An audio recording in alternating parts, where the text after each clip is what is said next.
Bottle on the Calico, have a little bit more of a scaling comp though in general. They have that 7 and then Furnace, who generally get stronger a little bit more. Lashol coming out, grabbing both. He's gonna take here, yeah. 4 into the slam. 12 HP, gets the heal off the mob. 2 HP, Larxa does not want to be here. Meanwhile, Monkrill has come over. He's looking for the grab. To Bishu. Bishu does get grabbed. He's unfortunately 1 HP. Monkrill tanking the tower. Unfortunately, Bebop is there. Bishu does go down. 7 is there to follow up. He wants to find one of these kills, but unfortunately, that's a Monkrill in a minion wave. He is full health again. And J-Stack does go down. You don't want to be fighting a Mo inside those minion waves, getting that free 300 to 400 heal there off the Scorn. It's definitely not what you want to see. I mean, he's just such a hard character to deal with if he gets to get those free Scorns off.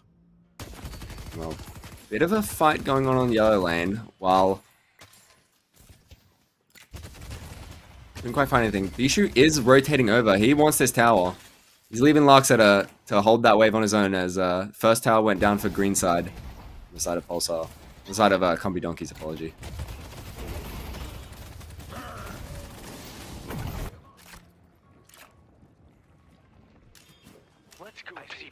Bit of a slow period here as both teams are looking to set up for that urn play, set up for those buffs. I mean, Pulsar definitely in the advantage here, and we'll see how they're going to be able to use that advantage to play these buffs.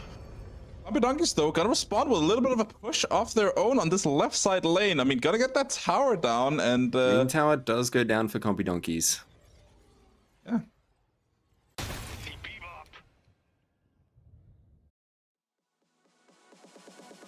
I believe we're having a little bit of a... Yeah, I think we're having some technical issues.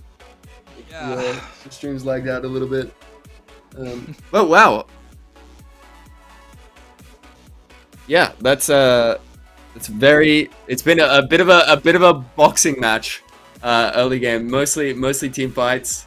I mean, yeah, just like isolated fights. It's just been like a TDM. Feels like I'm playing in my little pub lobbies. The amount of kills that are going out. Back and forth.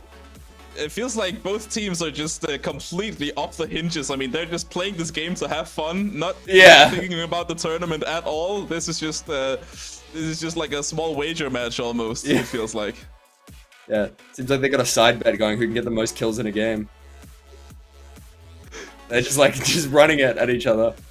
Yeah, we haven't really seen like with all that chaos, I mean, you gotta love that if you are Pulsar. I mean, having that Billy, having those, having the Bebop as well, being really good at just playing around that chaos. Even if Billy is slightly behind here in souls, the team as a whole are up, and the longer this goes on, I feel like it's the better for Pulsar. Yeah, definitely. I mean, they want to take those early game fights. Yeah, we'll jump back into it. Urn has been grabbed for the side of Combi Donkeys. They have that Calico on that Urn. They want to push this Walker up a little bit to like kind of get that. They want to get that tower. They want to grab this Urn if possible. Unfortunately, Calico's the only one over there. Meanwhile, bit of a fight going on in mid. Guy's gonna get pressured here by that Abrams, but it's gonna counter pressure that Abrams, using that seismic impact to get out of trouble here. I mean, not what you want to see from the Abrams. He wants to use that seismic impact to maybe play a little bit aggressively here. You want to be able to make something happen at least. If you're a Combi Donkeys, trying to get that kill to gold. Attack pause from Bishu coming in. Bishu's stuck in the wall. Unfortunately. Asking what the protocol is. Mods!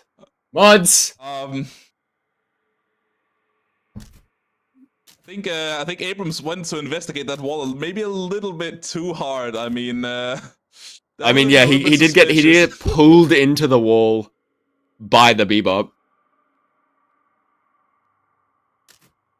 Tough one there if you are Bishu. But I mean, generally Combi Donkeys here, if you're looking at what's happening on the map in the meantime, you're getting very pressured underneath this mid tower. I mean, it's a 3-for-3 with Calico possibly coming in here. So maybe they can kind of turn this around. I mean, Monkrill and Ivy on the other side of, for Pulsar, playing a little bit more on that left side wave, looking to pressure that Infernus. I mean, Calico's in a bit of a sticky situation. He's standing on the urn currently. He can't kind of leave it because if he does, like, Pulsar's just going to grab that urn and deposit it in. They don't have the protection there of the Guardian. Meanwhile, you know, he wants to be in that fight. He wants to be engaged in that fight, but, you know, is it worth dropping the urn and giving it to Pulsar potentially? We're going to jump right back in. He does drop the urn. He wants to engage with this fight. Bebop ult comes out. Mid Guardian does go down for Pulsar. He managed to grab that. Does find the Calico as well. Looks like he's going to get parried, unfortunately. Grabs the urn and gets pulled out. And they're in a good position to deposit urn. Slowing X. And he sent this Calico away. He says, you're not allowed to engage with this urn. Meanwhile, 7 is there. He's going to be able to find something. He does find the stun. Double jump up, obviously. Stun coming out. Reactor barrier procced. A little bit too late as Billy does get to deposit that urn. And I mean, what a play from Tero there with that hook. Getting Disco Virtuoso out of trouble there with the urn, and now he's gonna look to pressure on this mid lane. Viscous being one here. Crashing Cat does go down. Went for the parry on the Guardian, not realizing. Oh! He finds another one. But can Bishu live? Getting in a lot of trouble here after getting hooked. I mean, he did get that initial, you know, initial little strike there in the shoulder charge, but it's not gonna be enough to save him as Tero with those guard hooks at the moment just getting a lot of things. I mean, Pulsar have now like solidly secured a lead. We're looking 10k up at 13 minutes. Not looking good. Pa currently just sitting there farming up some souls, not really engaging in fights. 2-0. Boxer is just getting involved. Bishu getting involved. I think Compy Donkeys needs to take a step back. They need to stop taking fights. They need to farm up a little bit. They need to kind of put some pressure on Pulsar, because Pulsar's just going to run away with this lead, I think. They gotta be looking to use that Helico and maybe that Lash as well. Even the Abrams, they gotta look for these engagements, for these small pickoffs. They don't want a full team fight here, as that's where Pulsar will really beat them off. But I mean, Compy Donkeys, if you just manage to find a lonely, you know, a lonely Bebop or something, he's gonna have a hard time running away. I mean, looking at those Bebop hooks, I don't know if a lonely Bebop is gonna be enough. Take a look at this replay here. Like, and he just grabs him just when he gets the urn. Like, that's just beautiful, isn't it? It's great and the slowing hex and general send, synergy. Yeah, just the slowing hex to send the Calico back out. He says, nah, I'm not really in the mood to deal with this. Alright, as a reminder as well for everyone, I mean, this game is the loser's bracket, so if Compy Donkeys don't start to, you know, get their gameplay together, I mean, start playing a little bit more together, and they're just gonna fall behind here and possibly lead to a downfall here in this. It might be game one, but I mean, it's not a good sign if you're already going this far behind against one of the better teams. Yeah, we saw over in the last match, we saw some pretty close, like, early games, but Compy Donkeys took a really good mid fight, managed to get two rejuve crystals while 4 down. It was pretty nuts, and then convert entirely from there, from a very close game. So I think if Compy Donkeys can get, you know, their comms together, get their vibes together, they could have some really devastating team fights. I mean, they kind of ran over Big D as soon as they kind of got together and started doing these taking these fights pretty together. So I imagine if Compy Donkeys kind of, you know, tune into that again, they can start taking some really good team fights here and potentially swing the entire thing back. Yeah, sure. Coming out to take out those boxes. He does not want those to survive. I mean, he's a bit of a running man, you know, leaping into the air, you know, looking for anything he can get his hands on, and if it's boxes, it's boxes. Well, everyone's just kind of chilled out now. They've had their fun. Oh, as I say that, Terror and Lark getting involved in the mid lane. I was gonna say everyone's kind of chilled out. Everyone's realized, okay, maybe we shouldn't be fighting enough. We've had 3 tack pauses. Let's take a break. A little bit of let's sit. Let's see how we're going.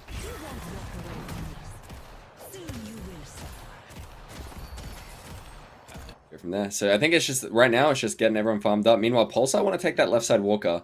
Pushing up. Lash is there with ult. Helps the Mage lead. Looking for buffs.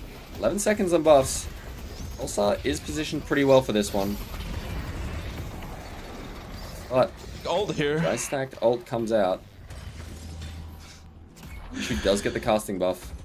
Fortunately, I believe Ivy got it on the other side. Ivy or Krill. I mean, Sony ult coming out from there on the Viscous, but Abrams gonna use that shoulder charge to try to get Jive out of there. I mean, buff still on the Abrams here casting. Should be able to do a lot of healing with that. They cool down on the aura there. Oh, but it's not quite enough. Should do something. Meanwhile, Zombie Donkeys has grabbed the urn. They want to get that in. It is their side. Lash is sitting there. Trying to prevent anyone from getting in there.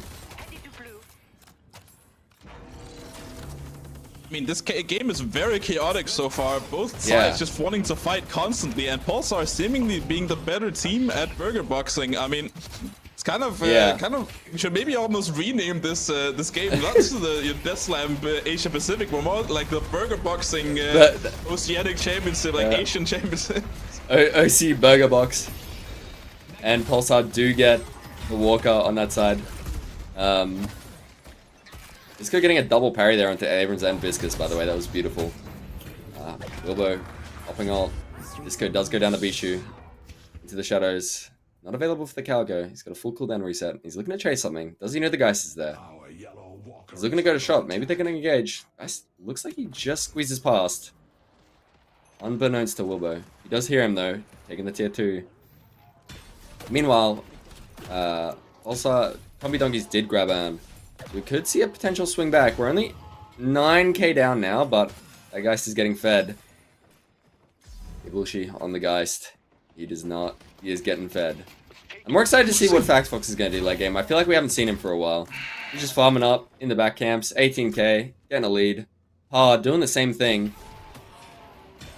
I mean, it's an interesting idea to go for that more farming haze. I feel like when we see a haze in Europe especially, it's going to be more of like a Rush Fury Trance, try to get active on the map with maybe some silence waves and stuff. Yeah, but, character. not but really he's a lot grabbed of that Tesla here. bullets. Tesla bullets, cult sack. He wants to farm. He's gonna try to hold this 2v2. Walker's coming out. Gonna jump on the haze. Unfortunately, it's not enough, and that's a 700 bag for Calico. What do you want to see? Now, in terms of the comeback, that's where you want to start, getting a big bag here, as well as that combat kill gold. I mean, what you want to see from Combi Donkeys. And Jive also gonna take down Visco as well. On that side lane, Ivy now getting into a lot of trouble against this Calico and this Lash. I mean, she's gonna be able to fly out of there and get out of harm's way. Airdrop does come out. Ivy does succeed. Calico looking for the Billy. Viscous and Lady Geist are there. Follow up. Actually seeing a 2v2. They are converging on the Geist here. Lash is around. Stalking.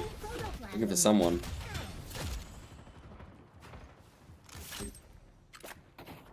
Billy wants to engage in that mid. Holding this like bridge buff angle. Looking for the towers. Lash is really just looking. He does have curse. Just looking to keep that map control, be able to, you know, have a footing here. I do like what this Lash is doing, but the moment that Pulsar spot this and they can even start contesting him, that might be a bit of a problem. Combi Donkey's still struggling to find a flex slot though, unfortunately. Meanwhile, Pulsar does have 2. They've got 2 more slots to work with, 2 more slots to build into. Buy a little bit more of that utility there, Ellie, than having to build into their main builds. I think it's back to farming. I mean, we're back to a little bit of a lull.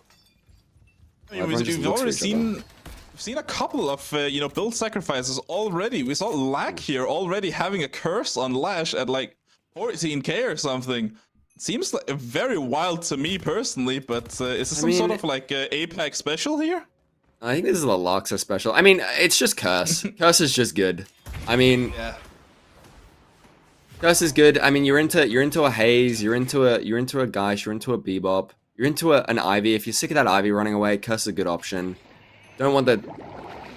Oh, and a big fight coming out. You want to stop that Monkrillo. Oh, does he find the hook? He grabs Crashing Cat. Crashing Cat is in a place that he doesn't want to be. Monkrillo comes out. Another Crashing Cat down. Viscous going down. Of the LeBron James of hooks. Karu. This guy just doesn't miss. We check this guy's PC. Someone check him PC. I mean, Someone check him Word.exe PC. with those hooks, it's kind of wild. Really just hitting those hooks so far and being a very impactful player for Pulsar, and that's what you want to see a Bebop do here in this type of game. Yeah, survival buff coming out for the Billy, by the way. That's a very scary Billy. Oh, Lash ult coming down. Knockdown is out, though. Unfortunately, a little bit early. Can't find the Lash ult. Does have movement abilities available still. That Billy is full HP. He is chasing. Combustion coming out. I just find one. He is looking for that Moen Krill. Kind of a bit scrambled. Curse comes out on the Moen Krill. He's cursed as soon as he comes up. Meanwhile, Lash is in an unfortunate place and gets put in an even more unfortunate place by the Beaver Hook. 7 ult comes out. Isn't quite finding anything. Not in a position where the fights are. Fax Fox ult coming out. Pa does go down. Meanwhile, Viscous inside with the ball. Can he find something? Wilbur going down. I think he can HP. find something. He can find his entire team dying out. Pulsar still not losing a single member here. Crashing. Oh, and Terra grabs another hook. This guy does not miss. I mean, you're completely calling it with that LeBron James of hooking. I mean, such an impactful player so far in this game, and Compy Donkeys are on the back foot now as Pulsar are gonna get that first mid boss as well to completely compound all the issues onto Compy Donkeys. I don't see a way of them coming back in the foreseeable future. Yeah, this is really rough. Look at their wave state as well. Every wave pushed up. Billy's still pushing that side wave. Grabs Xeon as well to make sure to make sure they can secure that. Just even further increase their lead. Looks like everyone's kind of converged on the shop there.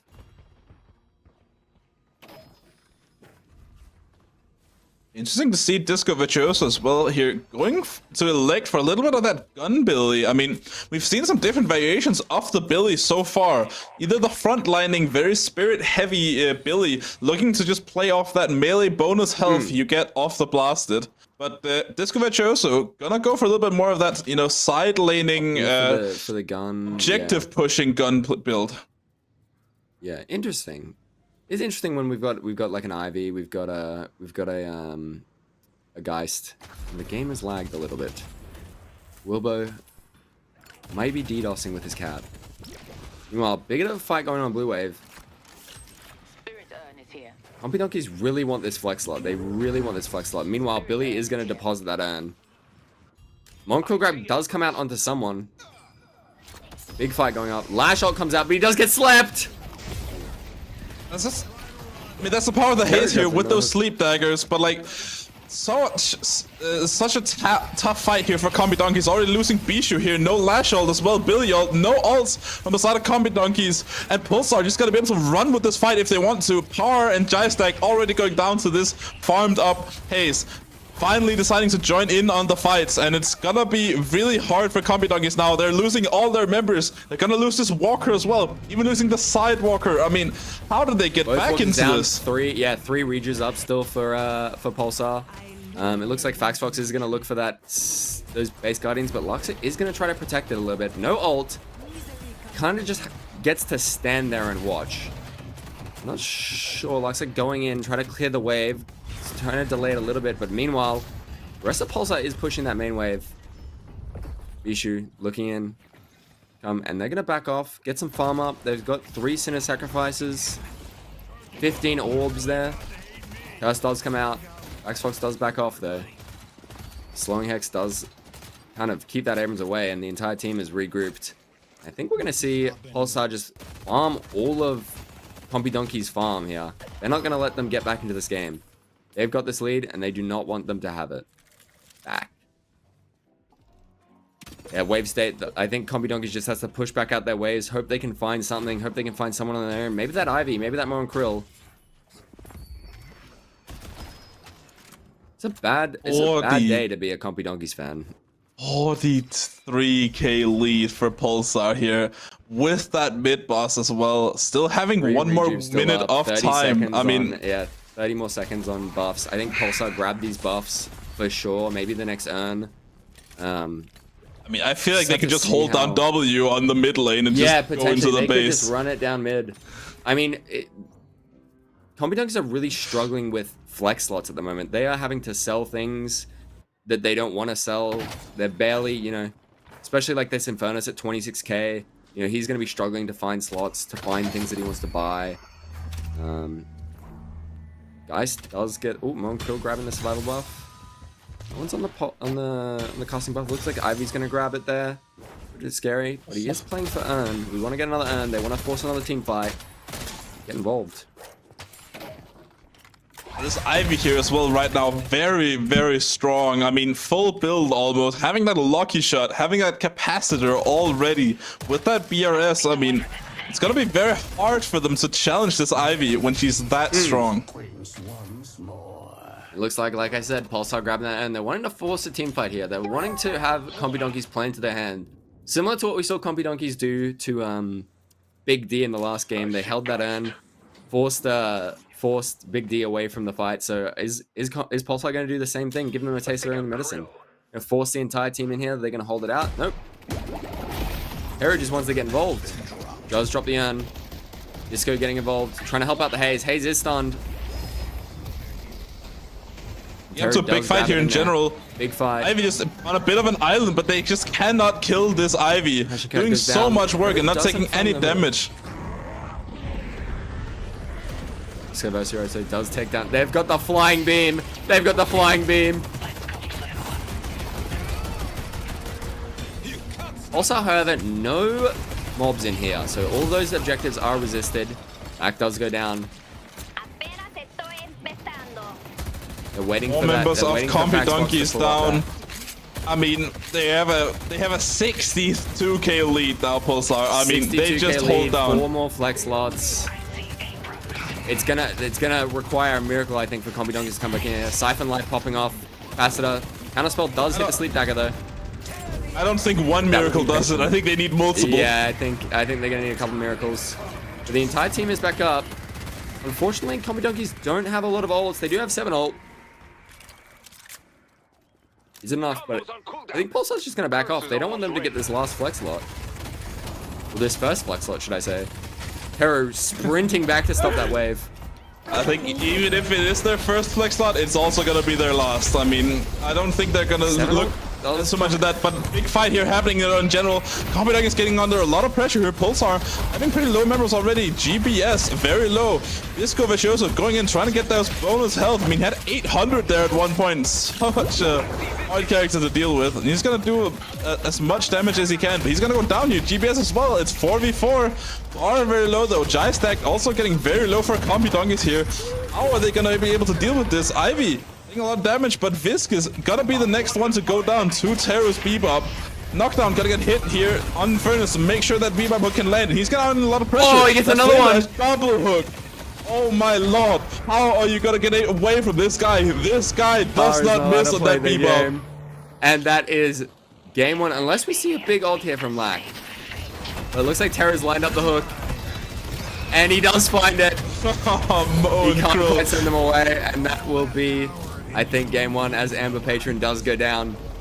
Mo and Krill using that Phantom Strike to send Compy Donkeys into the next match with a 0-1 loss.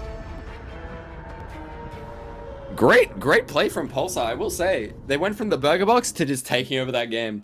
I mean, honestly, like, early game, just fights constantly 24/7 into just like solidifying a lead.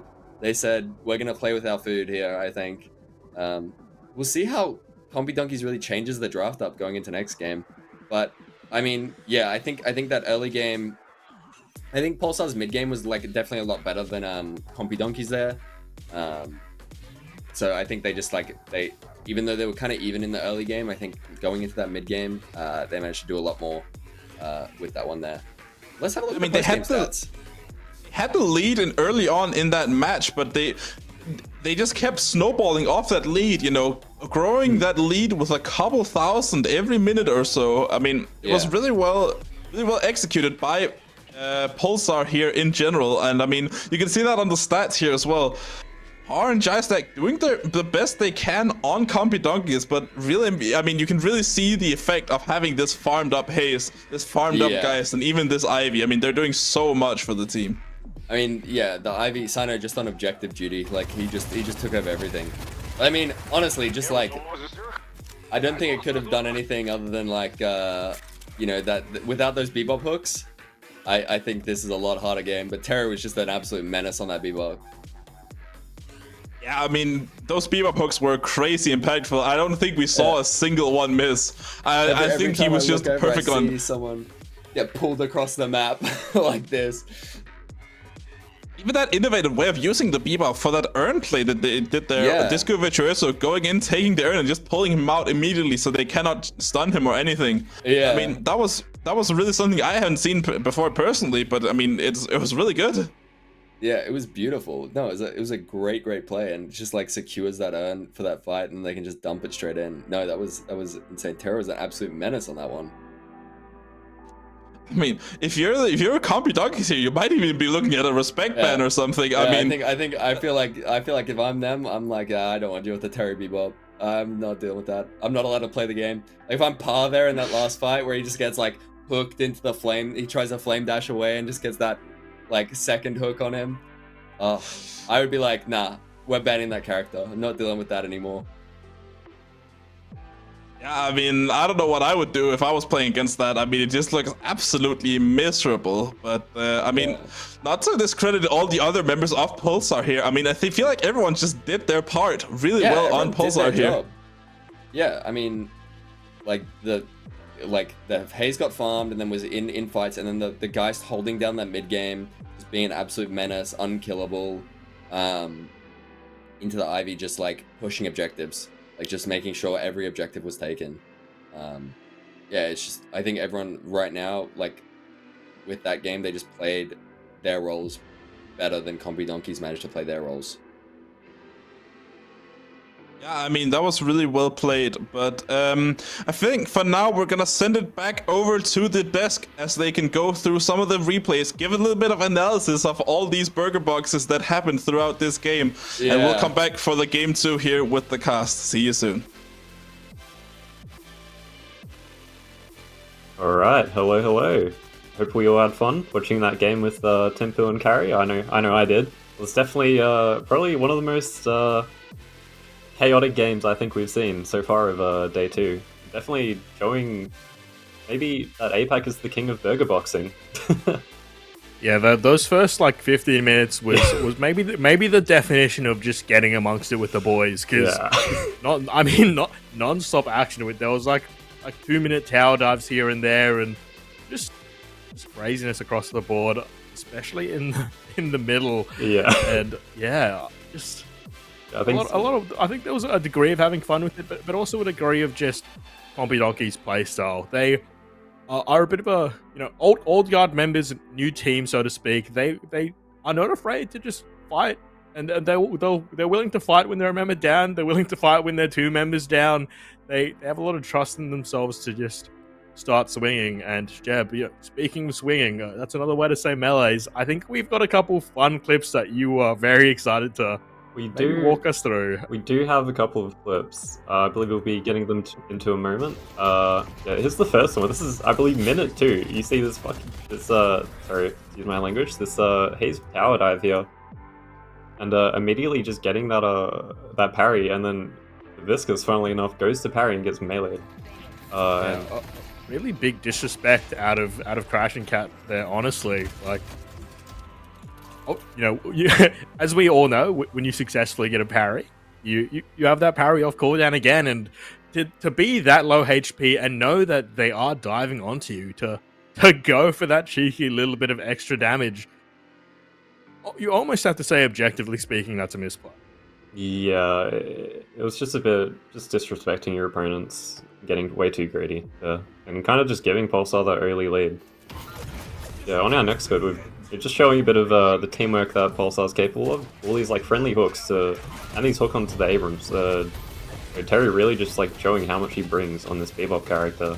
And I'd just like to note here that the last season of APAC, Terry was, he was a consistent first ban, respect ban on that Bebop, just to get him off that character because he was just so dominant on it.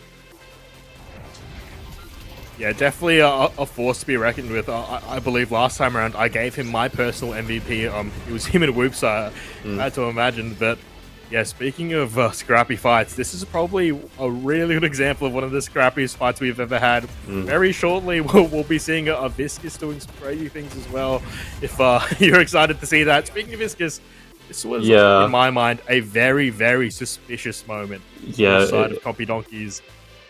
What's gone down here, Jeb? I mean, definitely just something to look back on. You see that Abrams go for this charge, actually get finding two, and then he gets mid melee. He gets cubed by his own Viscus. It's a pretty tragic thing to happen, and kind of just something maybe to reflect. You know, a bit of a comm issue, perhaps going down on the side of Compy Donkeys, and it feels like a decent fight from them here. Yes, speaking of a comm issue as well, forgive me if I'm wrong with the call out bit. Crashing Cat might actually be a Korean player, at comming in Korean actually. So, comm issue is definitely something we can highlight here. Bishu, known for coming in both English and Korean, so perhaps a little bit of anti-synergy as a for sure effect of that coming out of Compy Donkeys. 100%. This fight is scrappy. They look for more, but it's. You see, it's Terry just tough. Terry landing those hooks, just not allowing this guy to escape.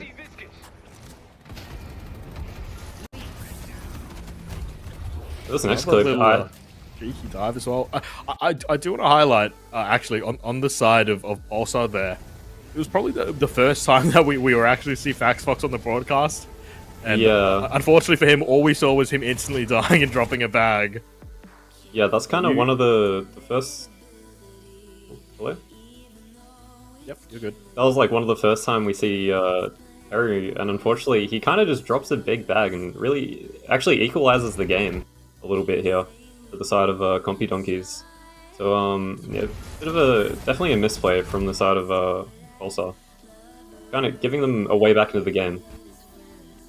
Yeah, and we saw things get much more scrappy after this. I believe this is actually the super scrappy fight where we will see the ball go a little bit crazy. Unfortunately for Laksa, he tried to do everything he could, but it's just an impossible game for the Slash here. We mentioned it before, between the Sleep Dagger, between the hook, between just all of this, additional CC that will be purchased, it's not a great game to be flying around in the skies. We see another example of it. It's just, Compy Donkeys just had a lot of pressure that they had to deal with and sort of weren't able to. Like, for example, this is a perfect, quite literally, one of the ideal situations you can be for a Viscus. You're in a tiny room surrounded by enemy players, but it's just still not enough. The damage isn't there, the stuns aren't there. Unfortunately, most of your team members are already dead at this point. Terra will hit another disgusting hook, because that's just another day in the office room. But yeah, really the key turning point in the game, even after, Pulsar did give Compy Donkeys a bit of an opportunity back in the game. Yeah, and just like a super clean team fight from the side of Pulsar, that ending them up with just getting mid-boss straight after that. And here we see kind of that Haze counterpick for that last year. Goes for ult, just instantly gets slept up. It's like daggered. Yeah, just a story that we've seen time and time again for Lashes. Disco we saw struggling earlier in the upper bracket series as well. You really have to be an aficionado to even get a chance to get value on this pick, and obviously these players are, but we've all got plenty of experience shutting down Lashes, and when you add team communication on top of that, it's rough out here, folks. Yeah, just not able to find that value from that Death Slam, unfortunately.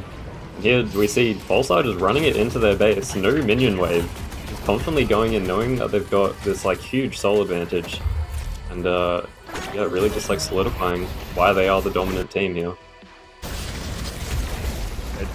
Disrespecting even even backdoor protection. I mean, I think we'll see Disco do some crazy things, but yeah, like for example, Disco, no respect, just tanking 3 people, meleeing as much as he wanted. The rebuttal chance would have been crazy there. Unfortunately, just barely missing that window. Will get punched out, but I do want to highlight Disco. He has not typically been playing too much Billy. It has been banned out for most of the tournament, and he actually chose to go for this gun-heavy build. What do you feel about that, Jeb? Yeah, it's a build we've been seeing a lot of, and I think in these lobbies where maybe in these games where you're fighting so much, it might be really the build to go for. just because you do pump out so much damage. You're that heavy frontline presence, and you just continuously brawl. And also, I will know, we did see quite a few rebuttals in this game. Saw it both on Disco and the Calico, I believe. Kind of interesting item since that changes. It's just like a global 30% damage increase. Definitely, at least I'd say for Disco, like an insane pickup. Because I'd imagine you're just going to get juggled by that the Viscous Puddle Punch otherwise. Yeah, I'm actually not too sure how that interacts with the Puddle Punch, but... Actually, it'll heal you and reflect the damage, I believe. It's pretty insane.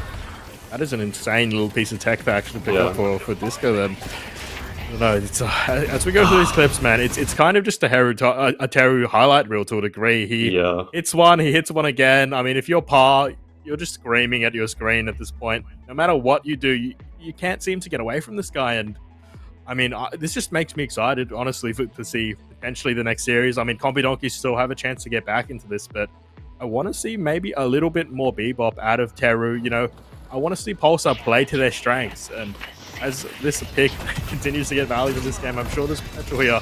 And you know, for any of the Lash plays in the chat, Jeb, is there any special piece of tech you maybe wanted to see out of Larksar in this specific situation? I mean, hey, if this is me, I'm selling everything and I'm getting Refresher. Just like, that's the only thing that's going to keep you in here. Even so, they've still got that knockdown, so, and the bebop hook, so, you know, it's a tough choice, but that's the only thing you can do in that situation, I'd say. Pretty, yeah, it's writing on the wall, for sure, but, you know, something that we haven't written down just yet when the draft will be happening shortly, and I want to see maybe a respect ban on Teru, because there was no answer to this bebop. Billy, though, actually being banned out on the side of Pulsar, so no more punching goat shenanigans this time around. Yeah, Billy was looking super strong that game, just pretty much unkillable in that front line, just got that global slowing hex with no debuff remover. Yeah, no, solid first ban, and we're seeing the Viscous first ban from Compy Donkeys. I mean, pretty standard across the board. Yeah. I'm interested to see which sort of these first picks they will prioritize this time around. I mean, you know, the first ban's nothing too crazy, and we continue to see Abrams being such a high priority. I don't think he's gone through a single match where he hasn't been either picked or banned in the first rotation. Like, Jeb, do you think he is getting the value worth this first pick priority? Because it's been so consistent. I mean, they in that game at least, they did seem like they were brawling fairly well back in return without Abrams on the Compy Donkey side. So yeah, the character does seem quite powerful at the moment. I would just say, I wonder if they're kind of trying to maybe target some of Disco's choice characters. They've got the Billy ban on Pulsar's team. They've decided to ban Viscous. If they pick up a Lash here, I mean, I know you're on the side of the Compy Donkeys, you're not expected to win. Maybe you just go a little bit crazy with this draft and try and really target one specific player and deny their value. I mean, we do know Disco to be quite a playmaker, and his hero pool, while quite large, he definitely has his signature picks. Yeah. I mean, definitely not a bad idea. He's a capable player. On your back foot. So yeah, mix things up. Mo and Crow sort of playing towards that as well. Pick comps are always very nice to have. Sorts of, especially when your communication isn't exactly as clean as you would want it to be. It's not that hard to just see a Mo and Crow going crazy. Yeah, getting Mo and Crow here just makes a ton of sense after having that Viscous ban as well. Super strong character. Easily shut down any of their hard carries. So, yeah, I don't know. I'm not sure what they'll be getting second though. Probably, we haven't seen Paradox yet, so maybe a Paradox here. Would play quite well into the potential pick composition if they do want to play for it. Definitely burning into their draft time. They're working quite hard for this second pick in this first phase for the side of Compy Donkeys. Notably, want to talk about Ivy as well. I mean, we've seen what she can do. Wasn't necessarily super impactful in that first game, but I mean, things are open here. It's many, by and large, considered one of the hardest carries in the game at the moment, but actually a pocket pick, something that's been very underrepresented, and I love to see. Get Warbo something comfortable. He did decent, but he didn't look as comfortable as I would like to see him. Put him on pocket, see if he can just have a superstar showing.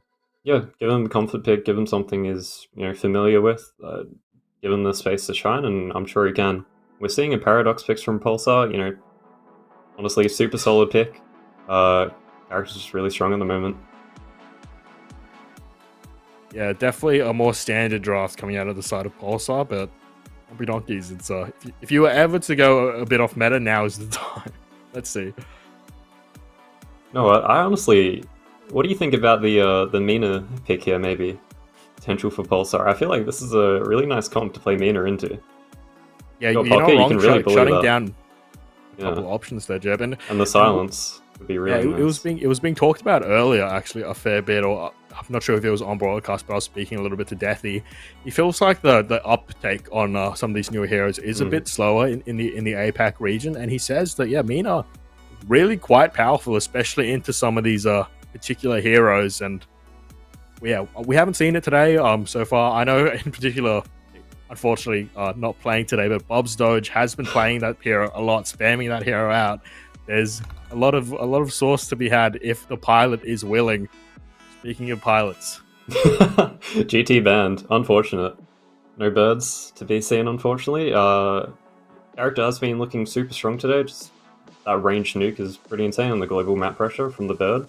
Really powerful at the moment, so I can see why they ban it. And also just picking up that Bebop as third, denying that off of Pulsar. I feel like they probably wouldn't have opted for that anyway, since they got the Paradox, arguably a lot more consistent.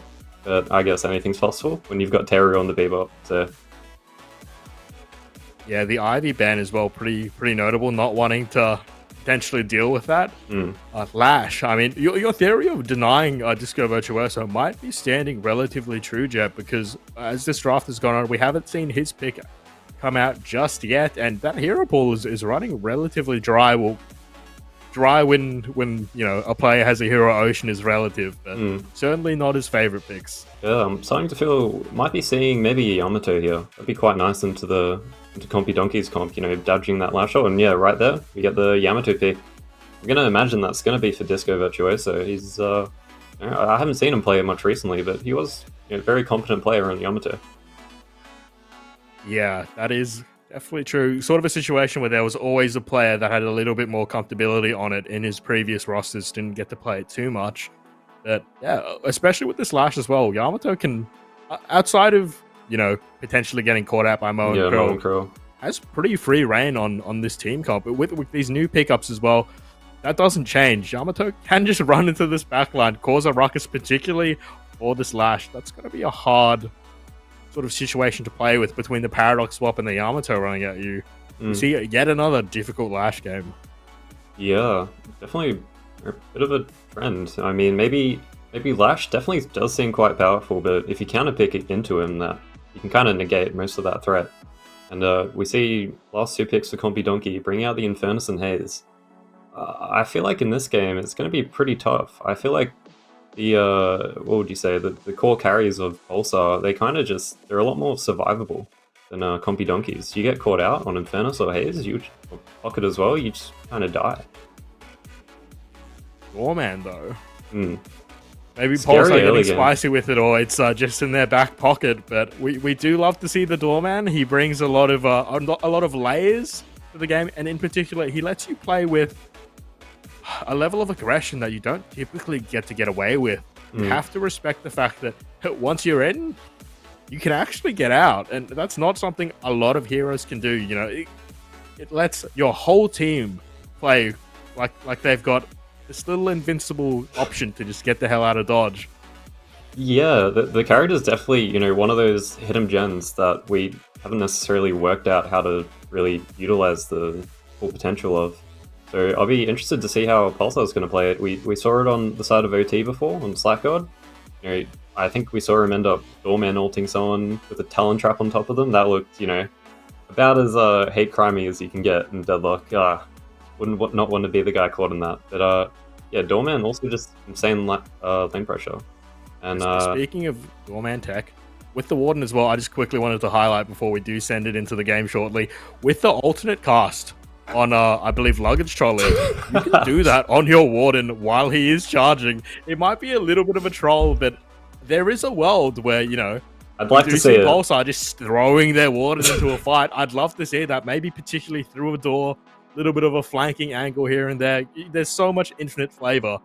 But Right. we will be sending it to our casters shortly. Sending it back to you. I'm excited to see how this will go out. Hello, welcome back to in-game.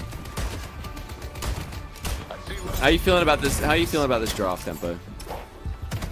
I mean, it's a very different draft than what we've seen so far in these games. I mean, the Haze getting picked out again here, but on the other side this time, and the Yamato Doorman, we haven't seen much of either of those characters as of recent in these this tournament. So I'm excited to see how the APAC region plays these characters. Yeah.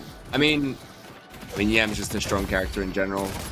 Doorman with that shutdown, they want that as their support, I think. Pulsar here. We see Disco on the Paradox. Let's have a look at lanes real quick. So we got Paradox Warden, very scary lane into the Lash Bebop. Equally a scary lane. Then we see the Doorman, Yam in mid, as we want to see. The Haze, Mo and Krill on the other side, and then the Geist, Abrams into the pocket, and Furnace. So a bit of some interesting lane matchups here. I mean, you got to keep that Yam in that mid lane. You're gonna have your Doorman rotating. Who do you think's winning in these kind of lane matchups here, Tempo? I mean, that mid lane is I would almost bet my house on that Doorman Yam lane. I mean, I feel like that's such a strong lane, especially when Doorman gets to that tier 2 power spike on his bells. I mean, such an impactful upgrade, and he's gonna dish out so much damage on that mid lane. I mean, speaking of the other lanes as well, I mean, there's definitely some strong ones there. I feel like that Warden Paradox lane, or actually they're gonna decide to swap it now, I think, almost. Let's swap Warden Doorman now. Okay. Bit of a cart into a warden cage, I can imagine. I mean, that's just really oppressive as well. Ooh, this is I wonder what the thought process behind the swap was there. Yeah, interesting. I thought maybe keep the Paradox into the Lash for the counter ult, but I guess they just wanna... I'm not really sure. Maybe to save the thing? Who knows? Either way, very tonal shift from last game. We're not seeing as much like burger boxing and just like permanently fighting. A lot of players just focused on laning for now. As you may not know, it's a bit tricky to lane in the APAC region just because of there's so much of a ping differential between players. You know, a lot of the OC players playing from 120 or so ping. A lot of the Asian players as well playing at about 120. The only person on low ping right now is Sino. They got him on the Geist. This guy's on 8 ping. He basically lives in the server. I mean, that's never gonna be an advantage when we're playing a pretty low fire rate character. I mean, if this was Geist as well.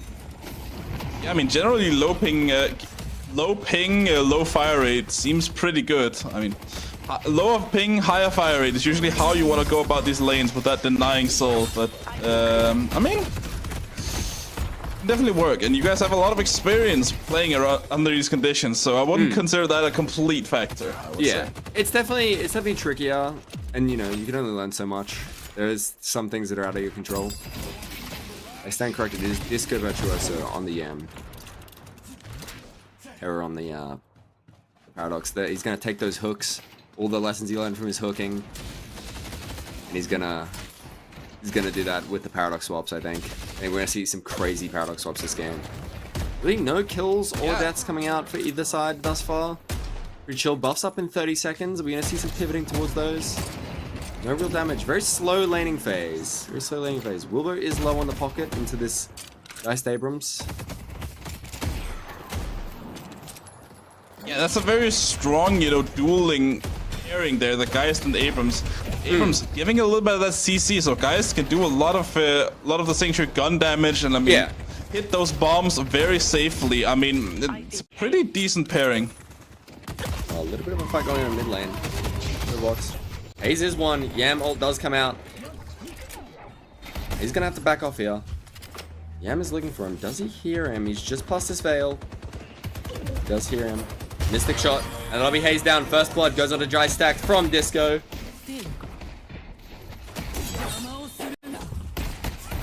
Let's start there for both sides. I mean, a 1-for-1 trade here, and Yam versus Mo. I mean, doing the best they can. I mean, this Mo are gonna heal off those Scorns almost infinitely if this Yam doesn't focus on this wave and not let him, you know, go that close to her. Yeah, it's a. I think if there was like a full 1v1, my money's on the Mo there with a wave around him. Yam as well. Can't get as much healing. Looks like Lack is lining up for a big hit. He does get caged. Does manage to get out of it just in time. Meanwhile, Humpy Donkey's just getting denied over and over again. Not being allowed to play this laning phase. Haze looking for an angle. Does manage to break the healing right on the Yam. Now Disco's gonna have to fall back. He can potentially get a push on this tower. There is a paradox there. She does have ult. Uncle no ult. Haze no ult.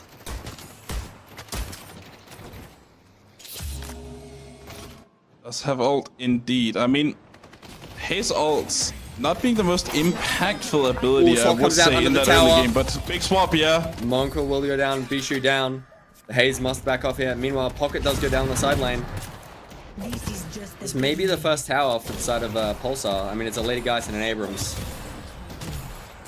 Furnace is coming back. Are they going to back off? They're going to try to press this advantage. Looks like they will back off and buy. They have 1,700 in the bag. The Geist. Meanwhile, on the other side, looks like looking for something. He's got his ult. He's looking to potentially get in behind. Woman does have to back off. Let's put a little bit of damage on this Warden. Secure a bit of advantage. Let that be what pushed the wave up. Strike does come out. Push the wave up, and I mean, Haze gonna be on a lot of pressure here. Yamato gonna pop that ultimate, gonna look to go on Bishu here. Monkril does have an ult. He might be just waiting for something. 72 seconds on Haze ult though. And have a lot of follow-up. Well, still a back tower fight, and Luxa does go down to the two Warden. Fact Fox Warden. An absolute menace on the Warden. That Warden is something I'm scared of. Xbox on the Warden.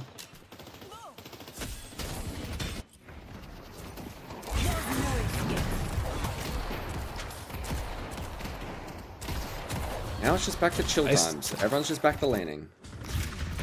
Yeah, I mean, this game is very different than the other one that we did see, as you pointed out. It's so much more slow, and Pulsar still managing to eke out those small differences. I mean, already having a bit of a soul lead here, 5k in the bag for them, and they're gonna look to steal some of Compy Donkey's best bags. This Lash is diving pretty deep into, I mean, into his own jungle, I guess you could say, actually. Paradox being the one who's a little bit out of position. And I'm trying to push her away and manages to do so. I'm gonna rotate over to this yellow lane where Doorman and Warden are giving this Bebop a very hard time. He's gonna half that tower. A bit of an exit as well here. We do have the Lash ult ready if they want to push in, but depends if we can find some kind of answer to that.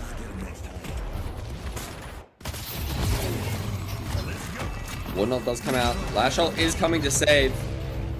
Sends him away. Doesn't want to deal with that. And unfortunately, Luxa has run into a wall. If you know anything about Dry Stacked, you consider this game lost now.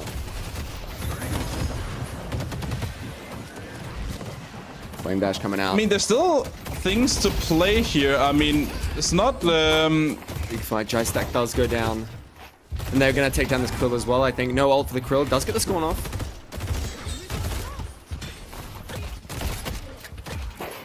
I don't think Bishu can get out of this one. That's a Yamato with Mystic Shot. An ambush could be coming from anywhere. And mid tower is taken. First tower for the side of Pulsar. Down Compy Donkey's mid tower. And it looks like left tower is going to go down as well. Now I think Pulsar are just going to converge over to the right tower. Slowing Hex out on the Lash. Doorman looking to get a little bit of damage on him.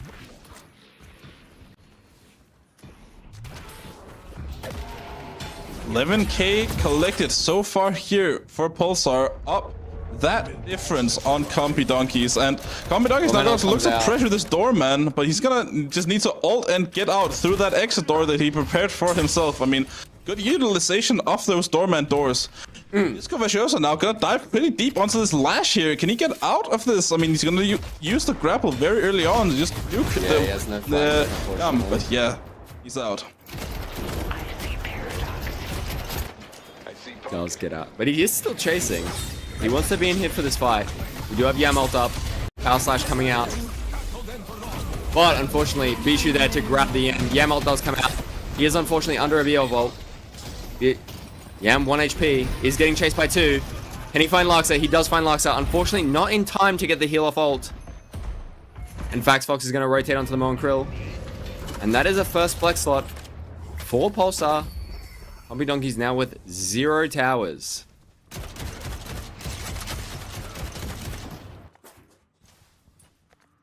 What do you imagine is the next move for Pulsar here? Do you think they're just gonna sit back and farm up a bit, get all, you know, fed up? Or what do you think? If you're Pulsar here right now, you're just looking to play off map control. You have the soul advantage, and you want to be able to use the map how you want. Every fight that's gonna be happening within the next 5 minutes or so should be on Pulsar's terms if they play this correctly. Speaking of Pulsar's terms, unfortunately, Lash does send the doorman back to his own door, so he just goes back to the place that he started. Unfortunately, it's wasting a Lash ult for a cooldown, essentially. Which is unfortunate for Combi Donkeys. Meanwhile, that Geist is pushing up that side lane. Park barely hold it on his own. Honestly, gonna get pressured here. I mean, Geist is a pretty good character, just putting on pressure against your lane opponent. I mean, a good Geist all-in can basically 100 to 0 you very early on, especially with that kinetic dash built up already. Yeah, lots of pressure from the Geist. Paradox. Looking like an absolute menace. I've seen Terra miss 1 swap so far. I think we're gonna see. You know, it's not as consistent as Bebop, but it's definitely doing some work. Looks like Combi Donkeys wants to get that earn in. Disco does hear the bar and Krill. Let's go mid. I believe he's looking out a little bit with those right clicks to see if there's any enemies he's gonna hit with that or something, but he's not gonna find the exact enemy. I don't really know what those right clicks were. He's just looking for something. Gonna feel around and see if there's anyone around. Ooh, slowing hex on the Lash and the Paradox swap. And he has ult as well. He managed to find the Lash. No stamina, the slowing hex is on him. And Lash get out. If he does, there's a very nasty thing happening here. Larxa does go down. Over here. Now it's just back to farming, I think. They want to hold around this urn. See what's going on. I mean, we got 4 of Pulsar sitting there. Wilbo just sitting in spawn, just waiting. Those familiar with the history of this game, this is pretty much what Pulsar did into OT once upon a time and sat with the urn for a little bit too long. Mo and Krill does come out. Sino does go down. I mean, we've seen that be a general trend here in the APAC region. You guys like to just sit on those urns, make sure you can hold them, and you know, feel all the effects of not being able to run that urn. I mean, just holding it, the enemy team cannot do anything about it. Yeah, it's tricky. You know, because now this pocket is now down, you know, 3k on the lowest, 2k on the lowest. Oh, big Lash ult into the Walker Stomp. Unfortunately, Walker Stomp already went off. Yeah, now this pocket is just down like significantly. I mean, even though pocket is just really like an ult bot at this point, I mean, not being able to have the utility to like push in is a bit rough. He's just a squishy little boy. Well, Combi Donkey's going to try to run the urn again. Are they going to hold it in base for another time? Bishu does get knocked off zipline, by the way, by the Abrams. That is unfortunate. Ibushi. On one of his signature heroes, the Abrams. Yeah, I mean, we're seeing we've seen GPS here do a pretty good job on this Abrams so far. I mean, being a pretty impactful player is looking for all these different picks. I mean, kind of how you want to use that Abrams with this comp. I mean, you have almost a triple pick comp if you're playing with that Doorman and that Paradox at the same time. Doorman, Para. Yeah, I think that's why he's gone Warpstone early here over saving for Phantom Strike. He knows there's already got some pretty good pick. Paradox Swap does come out and Lash, looking like he's going to go down here.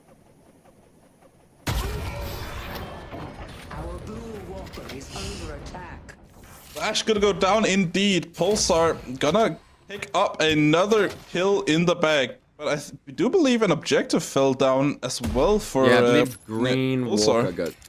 Oh, Yellow Walker. Yeah, Yellow Walker got taken in that. So, Compy Donkeys now has significantly more flex slots than they had the entire last game, which is 1. I mean, you know what? Sometimes that one flex slot is all you need, I mean, yeah. man. I mean, I feel like it would be very different if Compy Donkeys had a flex slot last game. Oh, here gonna look to just... I mean, they're just gonna look to take all their farm here, Compy Donkeys. Anything that they have remaining after they've... Pulsar have starved their entire jungle with that... with those very mobile characters, and especially that guy's just quickly one-shotting all those camps. But now they're gonna look to get a little bit aggressive on that side lane if Guys isn't careful here. Yeah, they don't want that guys to keep going. There's about 5 people converging on him. Oh man, is there. Headed to blue. Back him up. It looks like Pulsar's gonna counter-engage. Come from the back, the Abrams, Yam. They're all kind of around each other. They don't see each other. Disco manages to take the punch box. Send a sacrifice down. Pocket looking for something here. Ooh, doesn't quite find the jump pad. Slowing X is on him. Just to get out just in time. Disco does go down. Enjai stacked. One is come out. The Mage Leap. We got the Arcane Surge. Looks like Bishu might go down as well. Sure, a lot of pressure here in general on that Moan Krill. Gotta be run down by Faxox's Warden, but meanwhile, Par on that Infernus getting killed by the members of Pulsar here. Bishu now gonna go down as well, and what looked like a good fight in the beginning for Compy Donkeys is now turning out to be an absolute disaster for them. Wilbo now going down as well. No members of Pulsar really going down. GPS being the only one actually going down so far. Crashing Cat now also gonna take the knee. I mean, if you're Pulsar here, you gotta be looking at that mid boss. Yeah, I think Pulsar's next play is they'll grab this blue Walker and then pivot for mid boss, push up the wave a bit, make sure Compy Donkeys can't really do anything. A's ready to go. Does have the ult. Luxa does go down as well, so that's Lash ult now down as well. So we really have Sino not very happy about Luxa.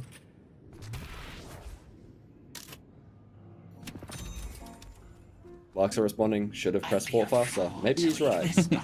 Some friendly banter among the players here. You know, all the old competitors been playing this game against each other probably for a decent amount of time here. So see what ends up happening further on in this game. But so far, I mean, Pulsar looking like the stronger side coming out of these early fights. I mean, much more organized, I would say, than Compy Donkeys, who are just looking for singular pickoffs and not really executing that well on them. They are looking for something. They're just hanging around. They're all just hanging around each other. No, they don't want to really engage. They will shoot with the Warpstone.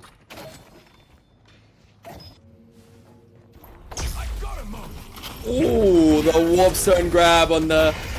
Oh, and this Paradox is not allowed to play the game. Silence, disarmed. Wall comes out, gets a bit of a heal off, but it's not quite enough. Paradox does go down, drops a 300 bag. Real does grab. This is what you want to do if you're Compy Donkeys here. Just pressure Pulsar off. Find those solo members. I mean, really punish them for overextending like this. I mean, kind of what you want to do. Visco now gonna use that doorman ultimate on a member of Plum Doggies and perfectly shut down that door. So Crashing Cat is kind of out of the fight. He's gonna hook someone in now. Completely isolate someone else now. That doorman gonna do it back to him. Rhino and Power both going down here so far. Disco Virtuoso, Visco, all very low. Luck, every single person is low apart from most of the Pulsar members. We'll see who ends up going down first. Luck gonna try his best to get out of there with that jump pad, but it's gonna go down to GBS's Abrams. Tough one hit for him. Crashing Cat now in a bit of a sticky situation now as well. 3 members going down and coming back to engage. Doesn't quite find it. It's a good move. That's a good move. I think last couple of games, the old Combi Donkeys might have re-engaged there. Xbox CB does so get the survivor buff.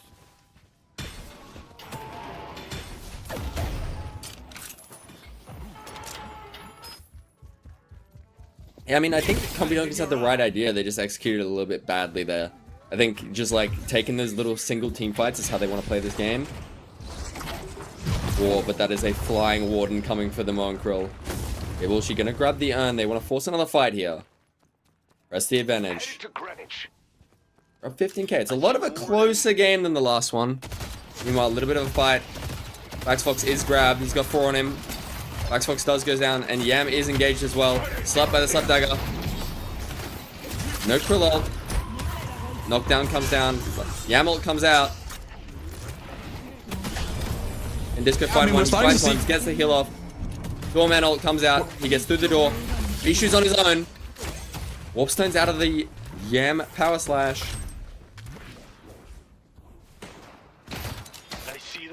Bishu on his own, but Disco Virtuoso being very low, not gonna be able to find that kill, and 1-for-1 trade here so far. I mean, it was looking good for Combi Donkeys, getting Fox down and out without using that ultimate. But if you look at what happened with the soul count, the remaining members of Pulsar were just able to farm up and get a little bit of a soul lead, now even extending it beyond that with Jai-Stacked as well going down. I mean, they're just such in control of the game, Pulsar, that Combi Donkeys don't really have anything they can do here. Yeah, it's hard. It's hard in this situation. Like they gotta farm up, but Pulsar just keeps taking their side of the farm. As we see, yeah, max ult, max 1. It's really Gabe Bullshit just putting in work. 5-1 on that Abrams, 6-2.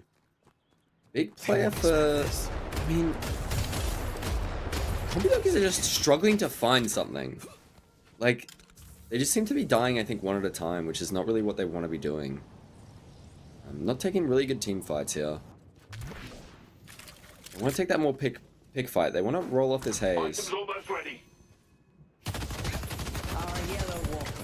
Be well communicated. His call for sacrifice is ready in 3 seconds, so one mob will be copping it on the map.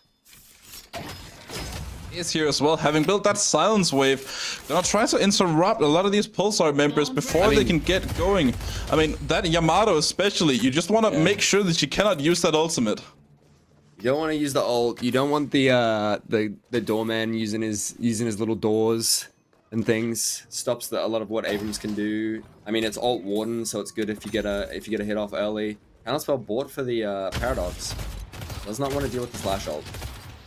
Maybe if he's lucky, does not want to deal with the paradox ult. And by the way, Wilbur has worked his way back into this game. He went from being about 3-4k down in the early game to now being one of the top earners on Combi Donkeys. Empty pocket. Pretty good so far. I mean, want to take this tower.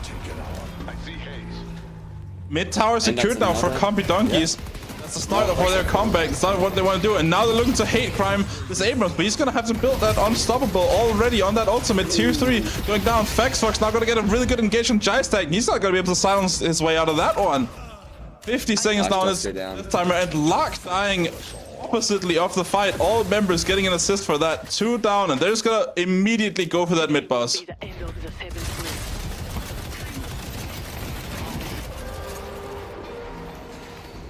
I mean, Bishu wants to get involved, but what's there to follow up with?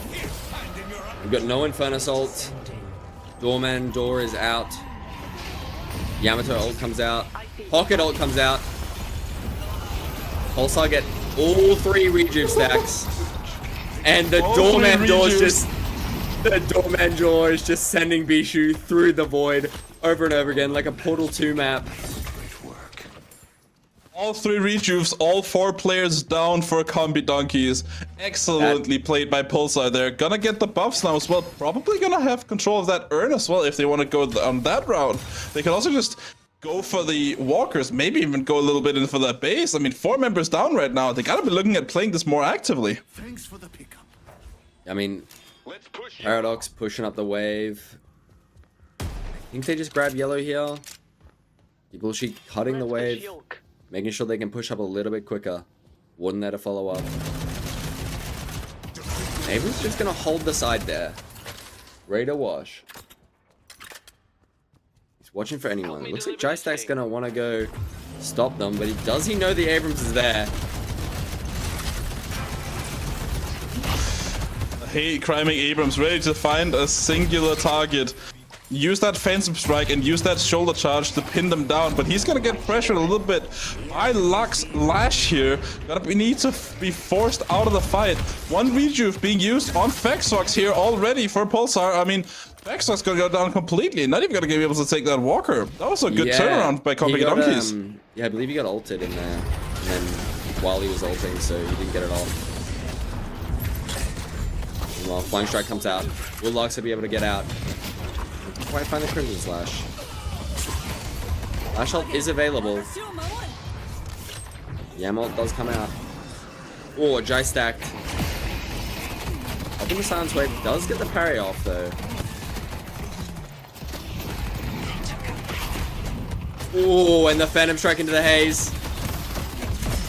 That Abrams is scary. He does get the parry off though. He does go down, but Abrams is back with a vengeance. With a vengeance and back with that Phantom Strike shoulder charge combo, ready to use it on anyone. Combi Donkey's already losing all of their members basically. Only Visco going down in the meantime. Vexox trying to communicate to his team, hey man, push this walker, you killed everyone, just go for it man. Meanwhile, Abrams took the base guardians and they are looking for shrines. Sino taking the left, Bullshit taking the right. The rest of the team is going to push up. Warden's cleared up the lane on that other side. No rejuve crystals left. This could potentially be a big fight. Fire is up and Patron will go down.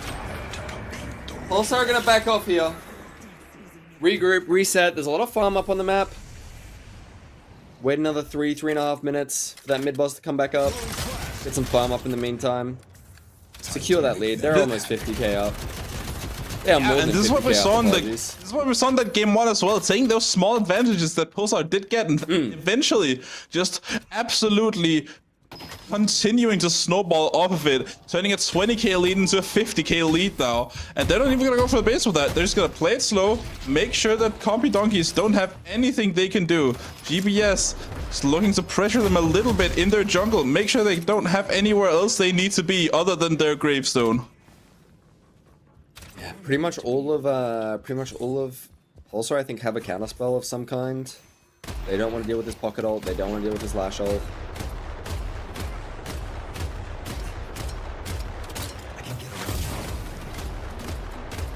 Just back to farming for a little bit while all these teams get ready to re-engage. Although it does look like Pulsar want to push down this mid.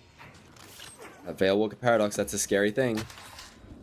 Is he gonna find Jai on the side?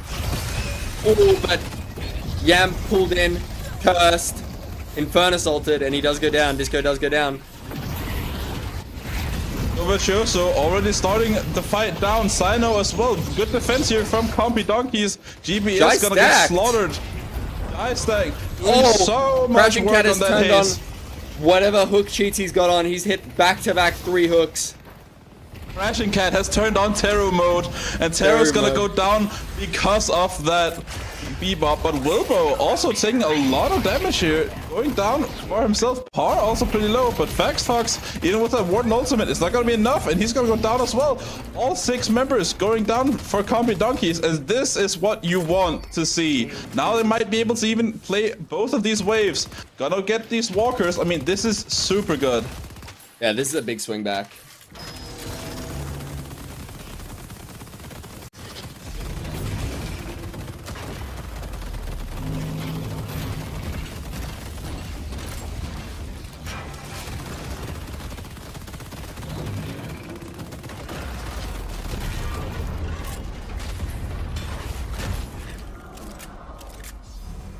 Good conversion here from Combi Donkey so far. I mean, getting a lot of this jungle that they were left and robbed of, even getting base guardians here. Pulsar not gonna be able to do much about it, but this Virtuoso is gonna try his damn best. I mean, Sino also gonna get hooked here by Crashing Cat. I think they're jumping the gun a little bit here, going way too far ahead, but maybe not. I mean, Jaztag already down. Disco Virtuoso on full HP somehow, having that extra ultimate because of that refresher.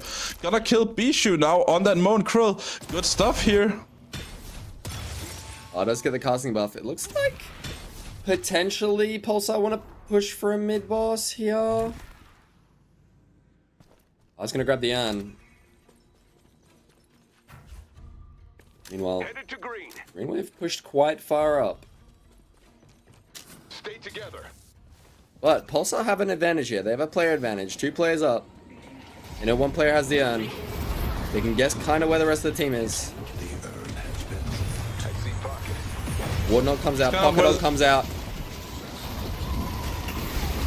Pulsar just gonna dive the base, 2 members down, Warden ult out, Patron taking a lot of damage here. Players gonna get down, Paul gonna turn down, and this is gonna be it. Pulsar winning out 2-0. And we're gonna see a Pulsar vs OT rematch, I think.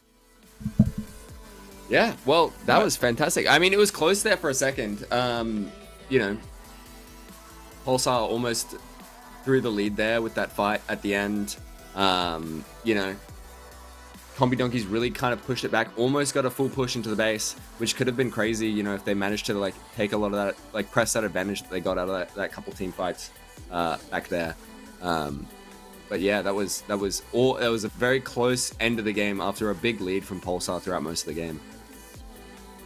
Expertly played by Pulsar to just never give Combi Donkeys the reins back. I mean, they just kept control of that game, 20k lead for most of it, until it suddenly, with 1 team fight, turned into a 50k lead. I mean, yeah, Combi Donkeys did really well though to come back after that, but it wasn't enough in the end. Let's look at the post-game stats here. So Disco doing a bit of a hard carry on the old Yam. Most damage, most kills. He's just getting in there, getting involved. Gable, she just tanking so much damage. 13k self-healing, insane. Pocket, surprisingly, after like the early game kind of lack with holding the urn for probably a little bit too long, managed to rack up a good chunk of damage. Jystack being the only one kind of really pushing the objectives for Combi Donkeys. They really didn't have a good objective push character other than the Haze, which is, I think, a bit of a struggle for Combi Donkeys, especially into this. I feel like if I was in their position after the last game, I would have probably picked something more to do a little bit more objective damage, but they opted for the Haze instead. Sino doing a lot of the objective pushing for Pulsar over there. Yeah, just Pulsar kind of pretty solid stat line across the board. Max Fox just on the Warden, farming up, getting those lightning strikes on the lightning scroll, pushing into his ult. Just an absolute menace in the late game with that ult Warden. Scary thing to play into. Scary. But yeah, interesting. I mean, very interesting game there in general. I mean, it went a little bit out of Combi Donkey's control, but I think they did a pretty decent job trying to hold themselves in that game for as long as they did. And even with that last fight there, it could have maybe snowballed into something more, but I think it was just a little bit too little, too late. Yeah. Great call there, honestly, from the remaining Pulsar members who weren't dead. I mean, Disco Virtuoso especially diving in there, noticing that, hey, we can maybe get a pick here on Jystack in the end to win out the game. Yeah, it's almost like, I feel like if I'm Combi Donkeys there, I want that fight to be a little bit later and happen a little bit after, so you can roll into the mid boss after that. It was like that little bit too early where they couldn't get mid boss. They waited another minute, they got a fight there. It could have like fully turned the game around. It's just unfortunate with the timing there. But that could have been a big fight. It's unfortunate they couldn't really convert it into anything just because of the map state and the lane state. I mean, and that's part of the game. It's got to be, you got to keep an eye on all these things. Can't just take a big team fight. But now that we are done here, we're going to throw it back to Jeb and Kakacho. We'll see you in the next one. OT vs Pulsar. Alright guys. Hello, hello, and we're back. Super exciting game. Definitely, Compy Donkey looking a lot more confident in that game, and you know, there were a couple of points where they could have turned it around. We definitely saw that, you know, after their retrieve run out. Pretty insane base defense there. Yeah, finally some signs of life out of the Compy Donkeys. We've seen Pulsar playing with their food a little bit, but really was nice to see a nice clean base wipe. Or, you know, all things considered, it was quite literally in their base. They were getting these picks. Base defense is the last place you do want to be getting a 6-man wipe, but it's certainly better than getting 6-man wipe yourself. I do want to highlight yet again, it's a trend we've seen throughout the tournament. It's a trend we see around OC and the APAC region as a whole. Infernus continuing to struggle. You know, the Infernus APAC theory remains pretty strong. I believe he had about, what, 14k damage as well. Yeah. That's the last thing you want to be seeing out of your Infernus. Maybe like 1,000 more damage than your Moen Krill par. Unable to do much, if anything, really. And, you know, not exactly all to his detriment. You do need space to play Infernus. There's a lot of pressure coming out of this side of Pulsar, but at some point you just need to ask yourself, like, why is this situation happening to begin with? This hero consistently unable to play the game. Like, this is like a fundamental issue that has to be looked into. Unfortunately for Chompy Donkeys, they won't have another opportunity for this tournament in particular, but just to look into the future, and all teams in OC to a degree to look into the future, why is this happening for certain members? Jeb, any thoughts on that one? Anything more to add to the Infernus theory? It's just not for us. There's something in the air or the water. Who knows? I really can't say. We're just never able to make it work, unfortunately. Don't pick Infernus if you're an APAC. I'll say that. Yeah, we've been seeing more success out of Hayes, which is something to say. Yeah, Drysack, you know, saw him in that game. He really just standing his ground, showing, you know, how strong Hayes can be. Pretty good. Yeah, and I did mention you note as well, Jeb, and if you wanted to go into it a little bit deeper, Drysack actually opted to go a little bit more of an ego, a bit of a hard carry build. How do you feel that really played out for him? I mean, he equalized his stat line in the end, ended up going 7-7-7. You know, he was looking pretty grim at the start of that game, and brought it back a little. But yeah, he did go really. He went like the hardest Hayes build you can really go. I think he ended up getting counterspell and maxing his shadow walk. I can't remember the name of it exactly, but his second ability, which actually gives you iframes. It's almost like having a second counterspell. It's a pretty difficult thing to really utilize to its full capability. Yeah, and he was piling it to the best of ability. Definitely don't think Hayes necessarily was the issue there, but I mean, when you want to talk about issues, we'll see this in the clips we'll jump into shortly. Yeah, Hayes, definitely a character that can disappear pretty quickly when certain characters jump onto her, particularly policeman-related characters. If you want to watch out for that one, as we jump into these replays, Jeb, if you want to run us through some highlights from this match so far. Yeah, we'll be jumping into those pretty soon. Alright, here we go. It's a bit of moonwalking. Don't mind that, guys. Yeah, start of the clips. We're just seeing an early walker push. You know, this Abrams kind of just like a swag play, just getting that melee on him. Yeah, it's we see some moonwalking again. Okay, bit of a couple of technical issues with the replays. I'm very new to this. Apologies. Walk through this, growing pains. Apologies.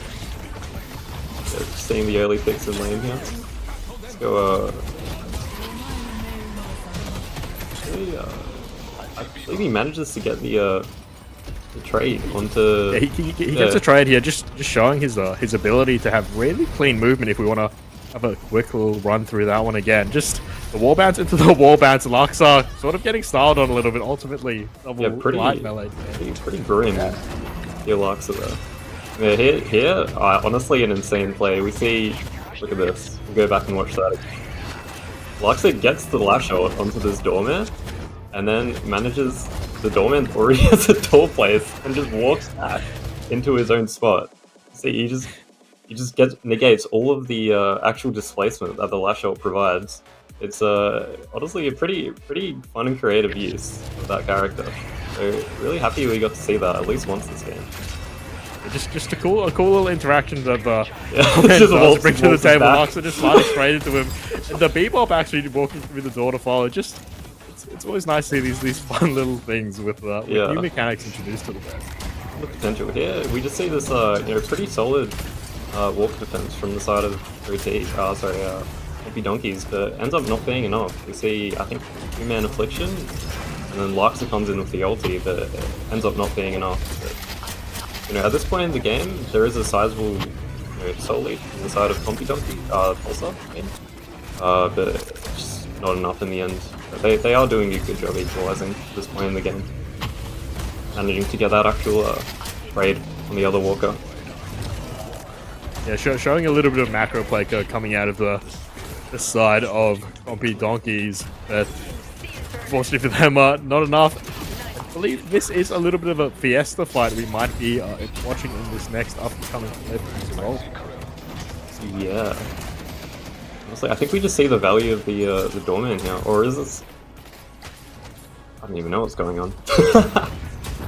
Yeah, really utilizing those portals, and just hunting this guy down. I believe Pulsar isn't able to go mid here, not enough of an advantage, but they do.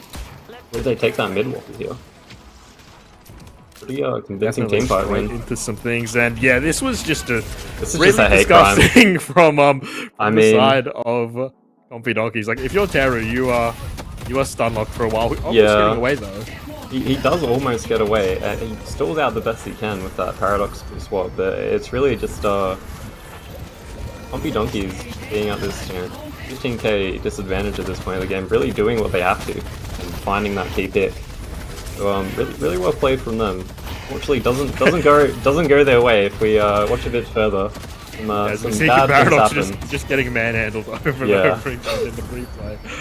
Oh So wow. remember what happened. This is quite a long clip if I remember though. It just Yeah. turns into another scrappy fight, Jeb. Yeah, Compy Donkey's like looking to actually re-engage. Maybe, not if they wanted to. The Abrams was hooked there. And we're seeing this. Okay. Oh yeah, this I remember. this was a really funny interaction to be Yeah, this is live. honestly hilarious. Bebop walking through the actual door just to find him stuck on the other side. Completely out of the fight for that bit. Pretty notable as well. Bebop had Curse at this point. That would have been very nice to have in this fight. Yeah. Just removed for a couple of seconds. Yeah, you can definitely, with how close this team fight is, like if you look at all of these people's HP on Compy Donkey's side and Pulsar, everyone is 1 HP in this clip. So really, that doorman play may have been the difference if you think about it. I believe Jai managing to escape on just 1 HP here, and Larksa unfortunately not able to. But yeah, this just transitions into a clean mid boss, I believe. Pulsar. Definitely just pick up the one little kill and you'll see all members heading straight to the pit. I mean, another clip of Compy Donkey is doing the best to stay in this game, really. Getting that ass pick off. But maybe you're just saying they're welcome here, right? Honestly, can't really recall this. Also, some pretty good macro play. They get that isolated pick while also getting the urn. Pretty... Oh wait, no. I'm sorry. Pulsar got the urn. Very unfortunate. Doing their best, that is one thing I'll say about this team. Even when they're losing, they're still going as aggressive as they can. They're matching their opponents. They are against the second seed in APAC, so they are really trying their best. And here we just see Jaisak get ground, unfortunately. That moment I alluded to earlier, it doesn't much really you can matter how much impact, how good of a player you are if Warden is just majestic leaving on you with the ult going through. I believe Lightning Scroll not even necessarily needed to be procced, or maybe just ticked on Honestly, at the end. You just hate to see that. if he didn't have the Lightning Scroll there, you could honestly force the you've got the Fury Trance on the Haze. If you weren't about to be stunned, you could actually hold Fury Trance. Maybe live, or at least trade out a lot of damage. But we see this clip just continues on into Compy Donkey is trying to go for the contest here, Bishu, maybe sandblasting a bit too early. And Yam ult securing it. Yeah, immediately. Unfortunately not enough. Fiesta. Yeah, there's a lot of things that go down in this. I'm not gonna lie. It's kind of hard to keep track. If we could maybe pause and slow this down. Jeb, do you want to break down exactly what's happening on our screens right now? I'd say we might be in the blender. We've got a door there, an ulting Yamato that's just popped ult, so you're gonna have a really tough time actually getting an impactful parry if you're warp zoning in like Vishu is. And kind of just like an uncontestable mid, I'd say. Pulsar set up really well with these two doors.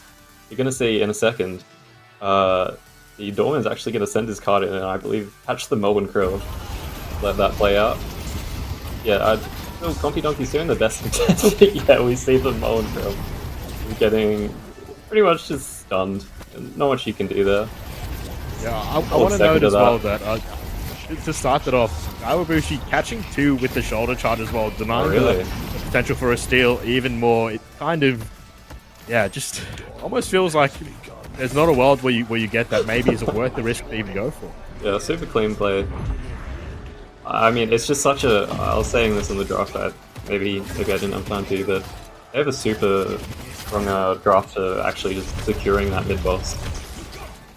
So here we see just Compy Donkeys like keeping themselves in this game.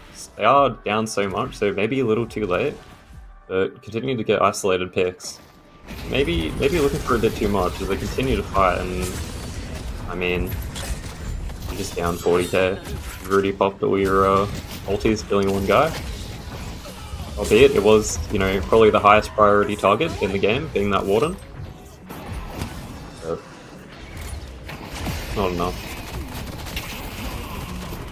Stack actually was, you know, he's still decently sized, has the trance rolling. He does have impact, but you know, unfortunately, it's just hard to really do much at this point in the game. All right, and where it is soon we're going to be going into, but just while we're wrapping up, I would like to point out this is kind of what I was talking about. We've got that counterspell and then max 2 on the haze there, so you can see he kind of, I think he iframes a Yamato power slash there, which is pretty impressive. All right. Yeah, there's a lot of players who wouldn't be able to do that. That's for sure. Alright. Not sure who we are dragging up, but excited for an interview. Yeah, what is we're going to be getting an interview? I'm not sure who yet. Bilbo. Oh my god. How's it going? That's now talk about throwbacks, guys. Shout out It's to been a long time. my OG Pocket King. OG Pocket Goat. Yeah. How are you feeling in that game back on Pocket? Yeah, it feels good to play Pocket always, but yeah, I think like we were like sad to lose, of course, but we were happy to play that game 2 rather than that game 1. You know, like we played like our way at least. Yeah, no, that was a nice game to watch. Also, that one base fight you got, I don't know, like kind of just like checking Pulsar, just showing, you know, you're not just gonna run us over like that. Yeah, I think they like really messed up.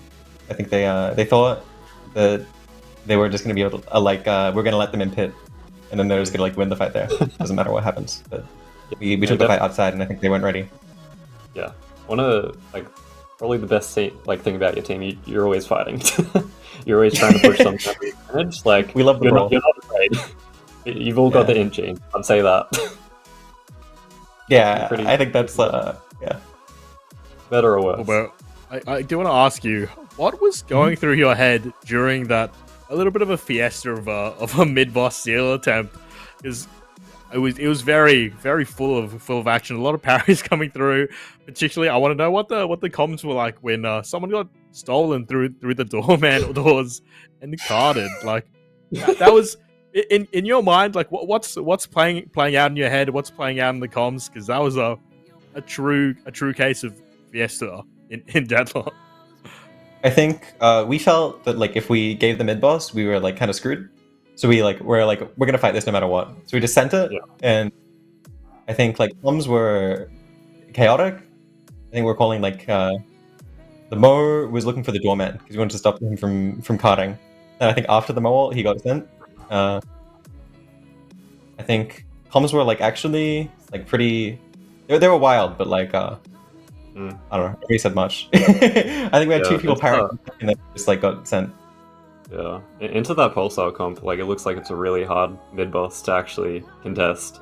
You got the Yamato just security. You got that doorman, the like blender Shoulder going charge on as well. Like, yeah, it's not an easy place to be in, but like definitely the right choice to go for that contest. Like mid boss is just so powerful at the moment. Yeah. I think we probably should have given it in hindsight. Yeah. Looking back. Wilbo, any closing thoughts though while we have you on stream? Any shout outs you want to do? Anything promote yourself, promote the community. Wilbo making a return. Yours. Maybe at some point. No, but I think shout outs to the Pulsar guys, especially Disco and Sino, my old teammates. I love them. If I'm hoping they win. If we weren't gonna have it, I'd rather like these guys. Like I think they deserve it more than anybody else. Yeah, shout out to my team also. Me and Vishu, we've been playing for a long time, and we put this squad together like kind of last minute, and I think there's been like a lot of fun playing with these guys. Like a really good bunch, just like down to end with each other. Yeah, like, I'm really curious to watch back that Big D game because they were looking pretty deadly. Won't lie. So it's really good to see that you guys made it this far. Super well played from you guys. Yeah, I think we're all really happy making it this far. Yeah, good stuff. All right. Well, thank you. Great seeing you. Yeah, you too. Oh, wait. I was gonna ask another question. Too bad. It's just me and you, Kakacho. How are we? Yeah, how are we feeling going into the finals? Those closing words from from Wilvo, I believe we will be sending it through shortly to either a break or potentially the draft. I couldn't quite hear, but I've got a little birdie in my ear. I always do. And yeah, this will definitely be interesting. Good to hear from Wilbo, and good to hear from the members of our community as well. Just a little update for everybody. I believe the prize pool still hasn't hit that 1K mark just yet. So a cheeky little shout out, !donate in the chat if you do want to contribute to these prize pools. Once again, we're not taking any cut, no contributions for us. Us casters, we work for free over here, folks. Every single dollar is going to the players. So if you want to give them something to fight for, I mean, we appreciate every single dollar that you can give. We appreciate you being here to begin with. Yeah, definitely. Like having a prize pool, I think, for such a small reason, I feel like it really amplifies the amount of competition we're seeing. Because this is by far the most competitive third team I think we've seen in a long time. Any of our APAC seasons, except maybe the first or second. With the Big D looking quite good in those games. All right. Yeah, definitely. It's been a long storyline in the APAC region, especially for us OGs, I guess we can say, that have been following. But it's the one thing that has been consistent from day one, Jeb, and I'm sure you will agree. It is OT's dominance, and we continue to see that today, as they have not dropped a single game or a single map, even I believe, just yet. And I'm sure if you're a fan of OT, you're hoping to see more of that. But personally, I mean, I want to talk about Pulsar as well. In my mind, definitely, uncrowned to a good degree. I do know that there was sort of one tournament where OT was actually knocked out of the finals, and I believe it was a China Pulsar finals. But in recent years, in the past recent months, the past 4 months, it just has been these two teams, and it's been so close every time. Really excited going into this, Jeb. I want to see Pulsar. I want to see Disco maybe potentially finally wear the crown for the first time. I know earlier he was saying he wants to break the curse for Infernus, that he's starting to believe, but I want to see Disco break his curse of being forever second place. Like, I mean, I know I'm an OT shill, and I forever will be, but like, guys, come on. I'm not an OT shill. It's their time at some point. Pulsar, I want to see you put up a performance at least a game 3, Jeb. Surely, but yeah, if there was ever a time, if there was ever a moment for Pulsar to step up and prove to OT that they are worth their weight in salt, that they are worth this rivalry that they've been having, the time's now. Yeah, 100%. I think after that game, Disco's got to be on fire. He was looking, we haven't seen the Yamato Disco in a while. So he looked pretty top damage in that last game. So I'd imagine they're going into this very hot, definitely an advantage. So we'll really see how that pans out. And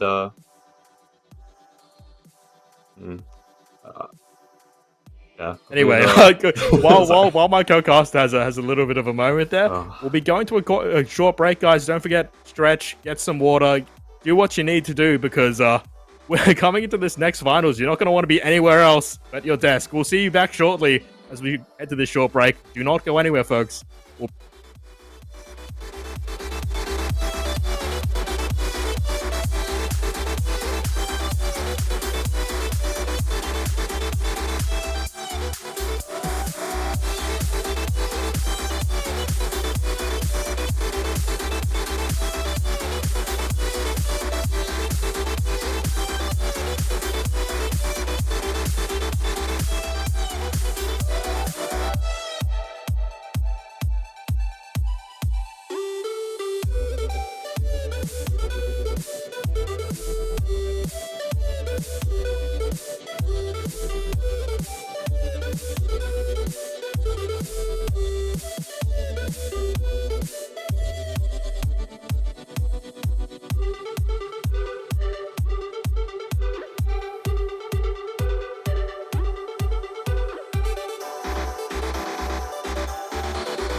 I'll put that shit back on. Okay, language, buddy. Language. Relax. Sorry. Alright, anyway. I was so excited to see you again.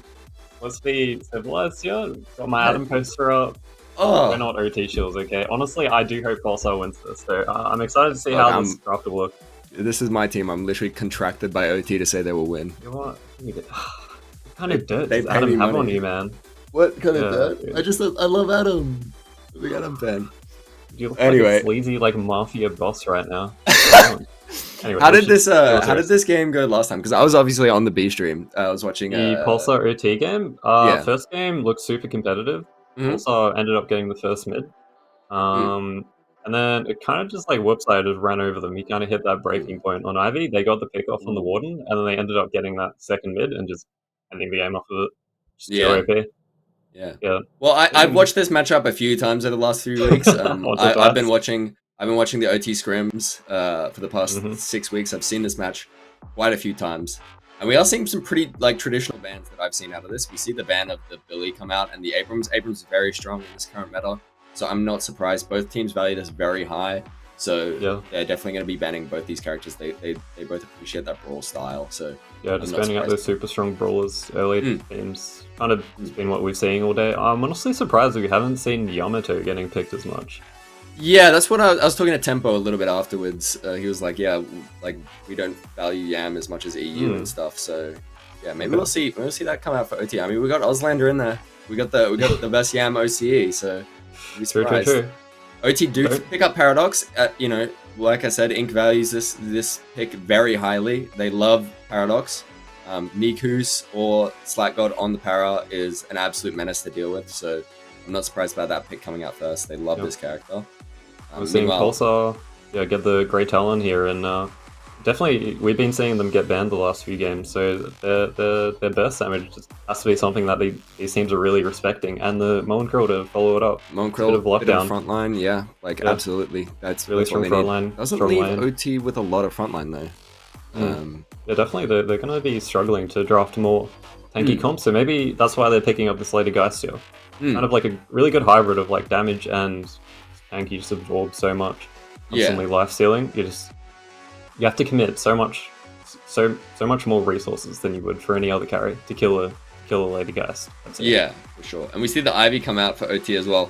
That's got to be Nikus. Unless was Whoopside No. playing it in the last one? It's gonna be Whoopside a on gun. the It's been gun carry every game, and he's been frying on it. Whoopside Yeah. on the Ivy. Love to see it. It's seriously, it's deadly. I don't know. Tempo's been blazing it all of yesterday. Today, I've finally been able to see it, and I see why he's You see focusing the so highly vision? on it. Yeah. Yeah. Well, Pulsar do pick up the Warden. I can only assume Faxfox on the Warden. I mean, we saw Faxfox put in some real work last game on the Yeah, Warden. it's looking good. Yeah, so I'm not surprised about this pick. I mean, it's a big damage pick. I assume Alt Warden again, so that late game, like hyper spirit carry, gonna be absolutely deadly. Not even in for that late game, but it's just like such a character that comes online so early, and you can force things like the urn. You know, if you're at 15 minutes and you like manage to somehow team wipe, you're getting mid boss if you've got that. Yeah, Or not, or even just being able to contest those big objectives. I mean in lane as really well. strong character. in lane as well. He's a menace. We do see Pocket and Seeing a Lash come out respect nowadays. ban, maybe. Lash respect ban. They don't want that disco Lash. They don't want that disco I mean, Lash. yeah. I mean, I talk to the OT guys a lot, and I know a lot of them. They seriously they fear the disco Lash. They fear They the do not disco Lash. They do not like it. They do not They enjoy do playing not. against it. So definitely, maybe not the best character to ban, because I feel like you've pretty good comp so far into the Lash, the Ivy Stoneform Paradox swap. Yeah, Pulsar getting the Kelvin, yeah. Kelvin, interesting. Have we seen much Kelvin today? Did they pick it We last time? have. I don't know on the side of OT Pulsar. I can't really remember those games as well. I don't think we've seen. I think we maybe saw a Kelvin, but yeah, no, Yeah. definitely we haven't been seeing them prioritized much. As much, yeah. Definitely a really strong character. I like it with the Warden. Maybe just going for like a strong kind of team fight thing. Definitely, probably get people in that dome with the Kelvin and the Warden, force them in with Mo and Krill, and then you can pick off other stuff outside with Great Talon. I can see the Yeah. vision here. We do get the Not Viscous really. though, counter pick to Kelvin. Put that Viscous in the dome, it's suddenly the Viscous' dome, not the Kelvin's dome. Little bit of a ball action, Yeah, this is super strong early game champ as well. Mm. You pair them with pretty much anyone in lane, and it's going to be a tough lane for the enemy. Oh, yeah. Super good util, especially as a pick here for trying to help out this Mo or negate some of the impact this Mo and Krill might have. And now we see OT picking up the Infernus. We're going to see if the Infernus curse is real. Just so know, OT has not dropped a map so far in this. This is gonna be the first one. It's tournament. because they got Infernus on the team. Yeah, I mean, I actually hate to call it, but I'm actually such a strong believer in the Infernus curse. I actually Infernus think curse. Pulsar will take this map. Oh, okay. I hate to say it, but that's just how I feel The on that character, man. Curse Furnace, as they Yes, call it. Curse Furnace. Or Pulsar with the Bebop. I mean, we saw Teru absolutely destroy the first Yeah. like little bit with that Bebop. So that is a scary pickup.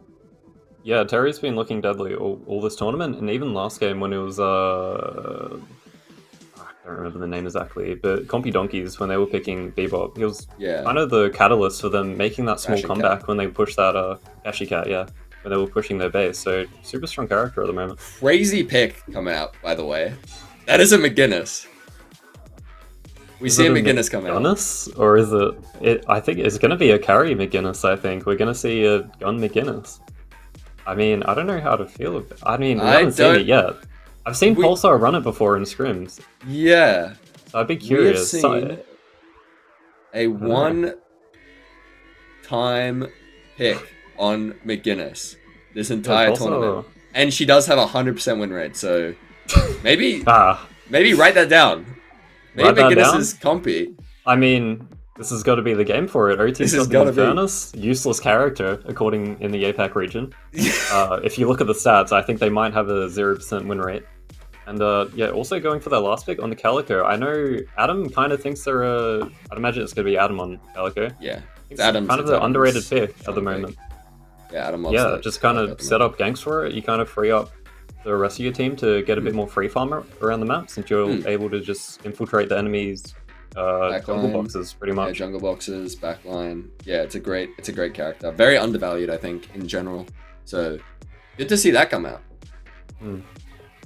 Yeah, no, definitely interesting draft from both sides. I think it really depends how much value this McGinnis is going to bring. Yeah, And the also, McGinnis has thrown me off. I'm not sure what to think of it yet.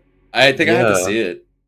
I feel like surely maybe a 7 here would have been way better, but maybe not. Just for that spirit shred, I guess. You'd be very tough lanes, yeah. No, 7 was hit quite hard by these recent. It's a nurse, but we're going to throw it over to the casters. And hey guys, as we Really we're quick, expecting I to see think. it, but here we are. Excited to get into this game shortly. And we're in the game. Yeah, real excited. Okay, straight into these lanes here. I do believe this will be a utility Kelvin, not a not a gun Kelvin, considering the fact that Disco is playing piloting the character, but yeah, very interesting draft, to say the least. But McGinnis maybe getting some instant value, cheeky little wall coming through. I can see that. Okay, Adam, a little bit of punishment, but damn. Oh, we want a little bit of a cheeky start to the lane. Yeah, I mean, when we were talking about this this draft here a little bit before we got into the game here, we were very surprised as well to see this McGinnis get picked up by Pulsar. I mean, you were telling me you were very on top of watching all these scrims that these teams play, and you hadn't seen McGinnis in a while, so it's gonna be interesting to see this secret sauce they may have cooked up here. Yeah, and the fact that Sino is the one piling it just does confirm in my mind that this is going to be a gun hyper carry McGinnis, so... Folks, you know, you tune into Deadlock for something exciting, and exciting is what you're gonna get. I'm McGinnis. Yeah, I mean, there's a pretty strong character in general. With that intensifying magazine, usually, he able to dish out a lot of weapon damage. I mean, we'll see how he ends up playing it here. But, I mean, for now here, there's some very interesting things happening in the lane. I mean, Viscous and Geist getting pretty pressured by this Kelvin Bean, and Kelvin as well is something that we don't see very often in this APAC region. Yeah, a lot of low health bars, and Kelvin definitely not prioritized like what he used to. Slatgod used to be a bit of a Kelvin demon, but once these meta changes, for whatever reason, definitely fell out of favor in the Asia Pacific.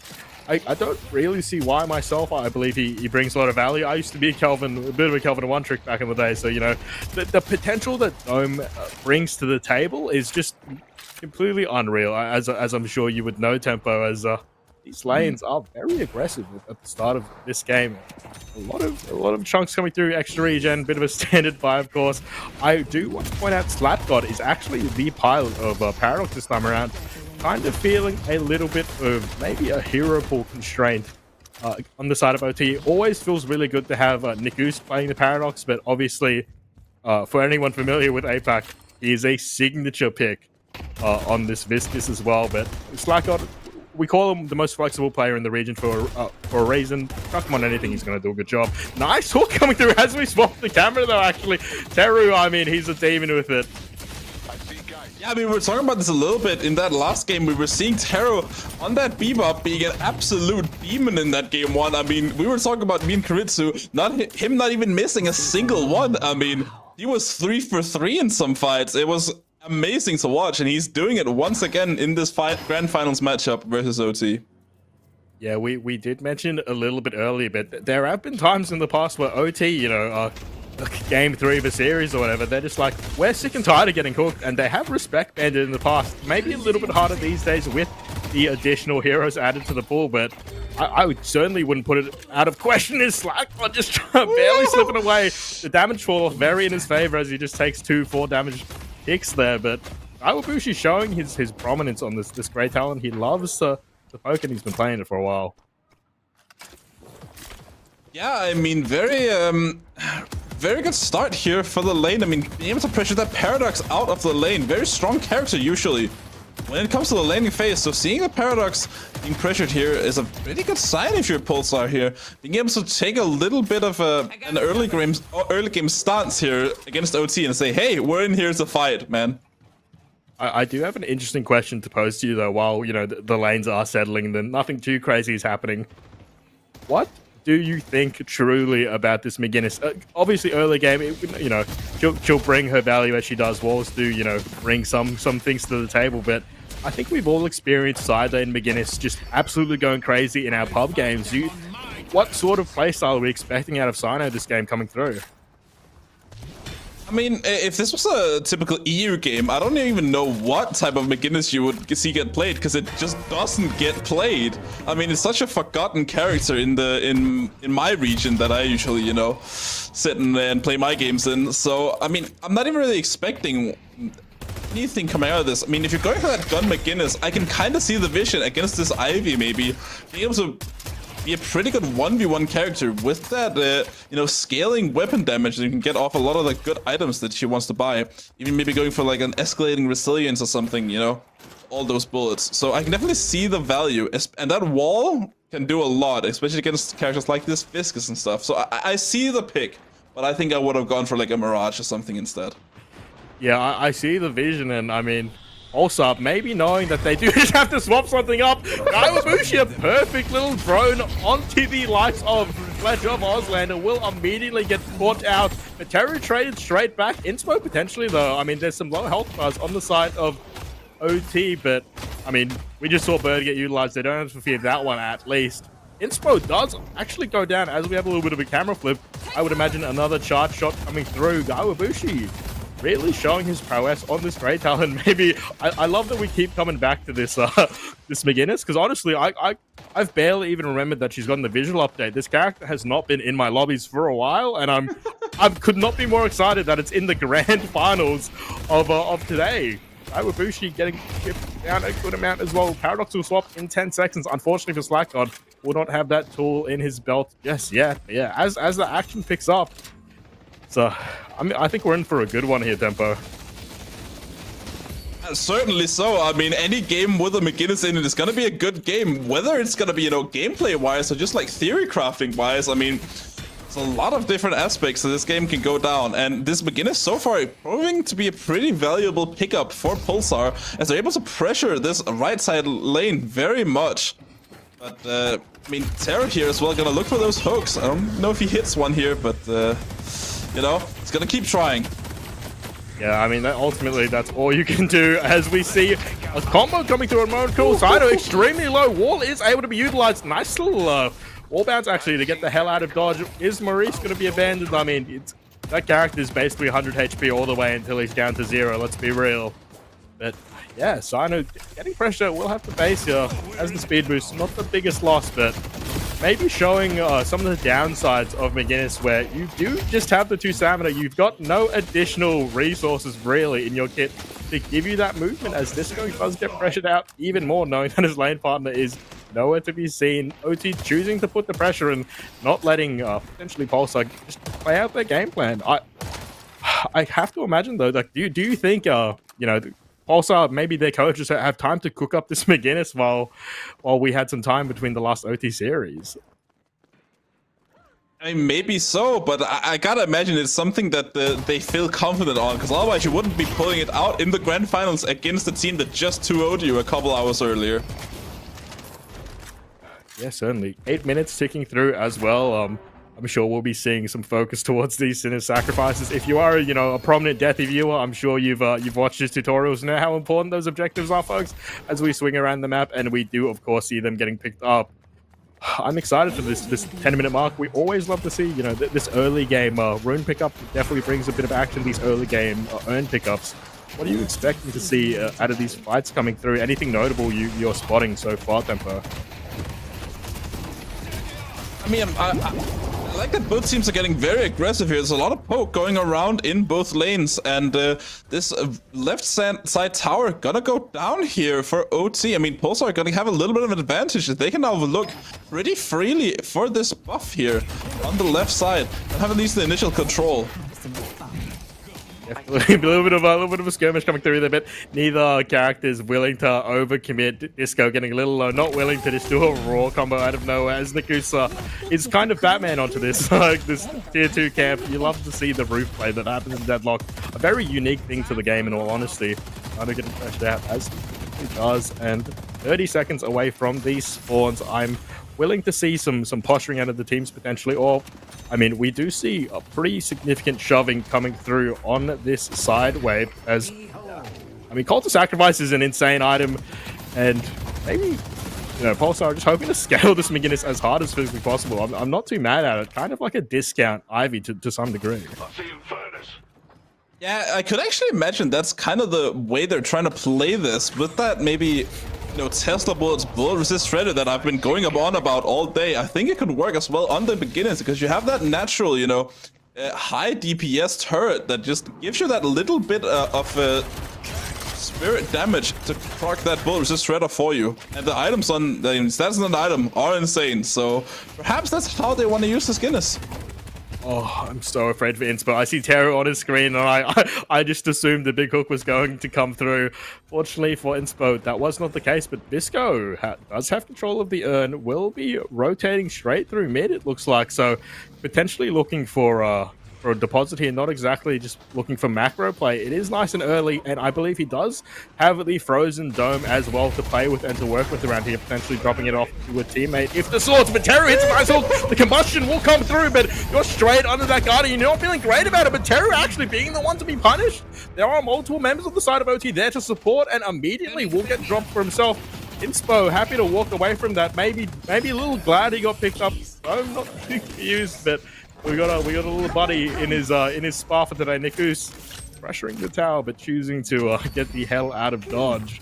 Free earn, you know, in terms of if you split the plays apart, free earn for Pulsar.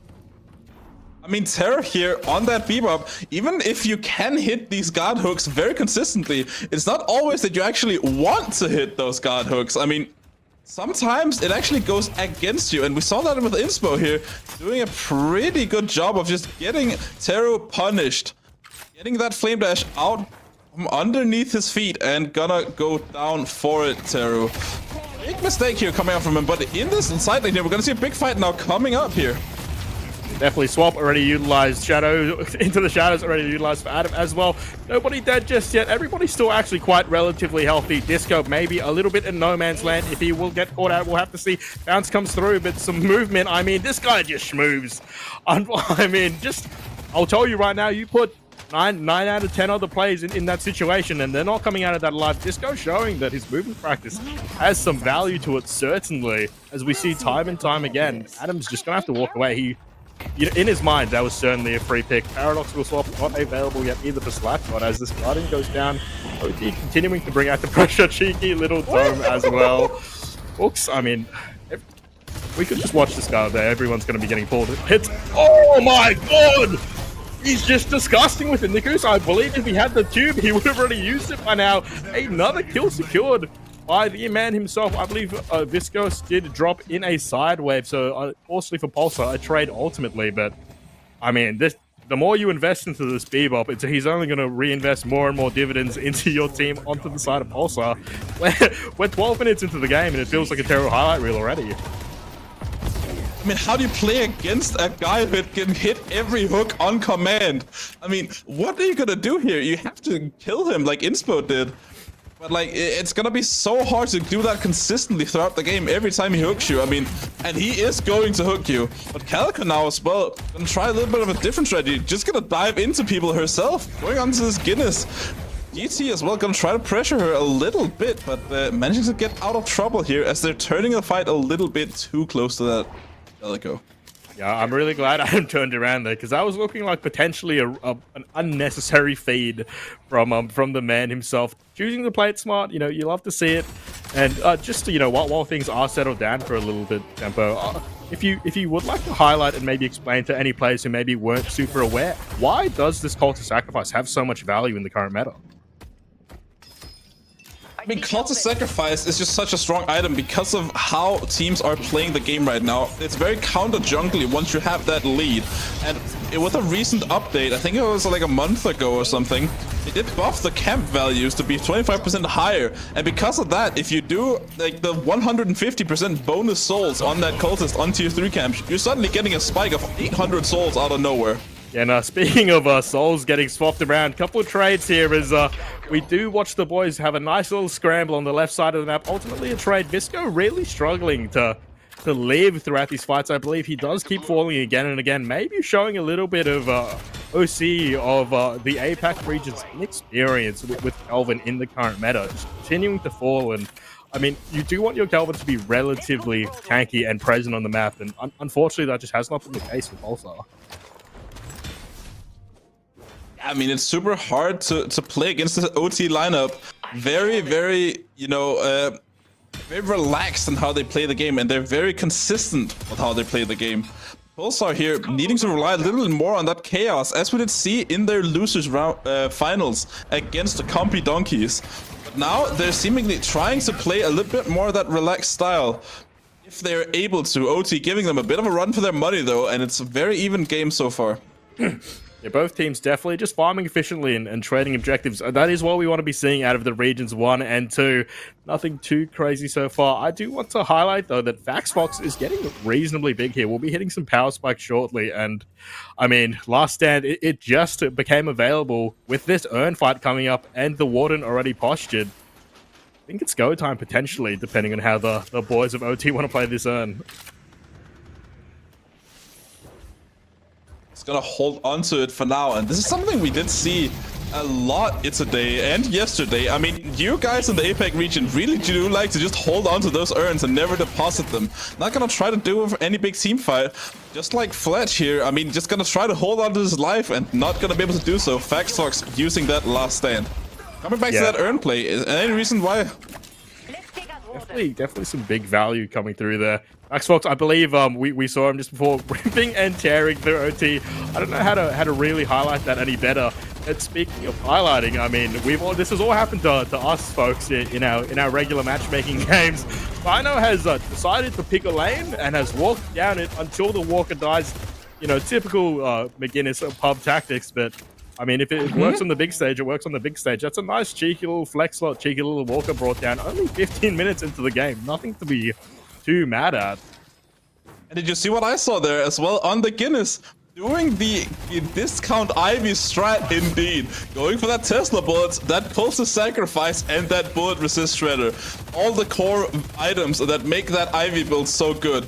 And you know what? If it can work on the Ivy, I think it can work on the Guinness as well. I mean, yeah, ultimately, I actually kind of really like this adjustment from this side of Pulsar. Instead of denying the Ivy, saying, hey, we can do that too, guys. You know, a bit of a Kakashi moment, if you will, as Disco is sleuthing around looking for potentially some form of follow-up off Peru Hook. You know, uncharacteristic for him to actually miss those. So, you know, at this point, we got to talk about him missing them instead of hitting them. Yeah, I mean, Taro on those bebop hooks does not miss. It has been established at this point. I mean, we're gonna see if he can actually manage to miss one later. As I feel like that's almost harder when you have such a magnet. I always love to see these great talent players, especially with so much proficiency under their belt, actually fly these birds around, because it sort of feels like you're in one of those drone edits, you know. So there's somebody flying through a building here or there, like a banded building.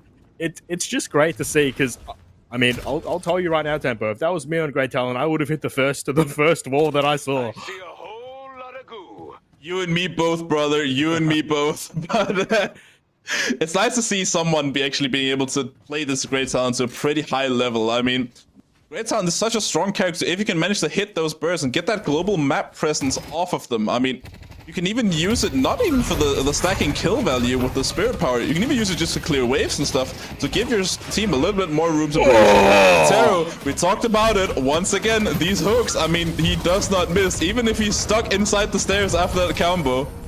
That is such a nice little pickup. Faxfox, though, dropping on the other side of the map, I believe. So, I mean, once again, these teams do manage to trade back and forth consistently, and I think it's going to be a little more of a less of a trade if Disco goes down, which he should be dead. He's second now, unable to catch the air vent for him.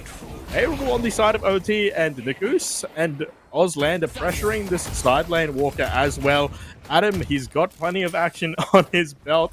I mean, OT, as every time it's looking pretty good for Pulsar, OT are managing to answer back every single time, Tempo. I mean, they're answering back, but not getting too big of a difference out of it. Both teams still being within 2,000 souls of each other.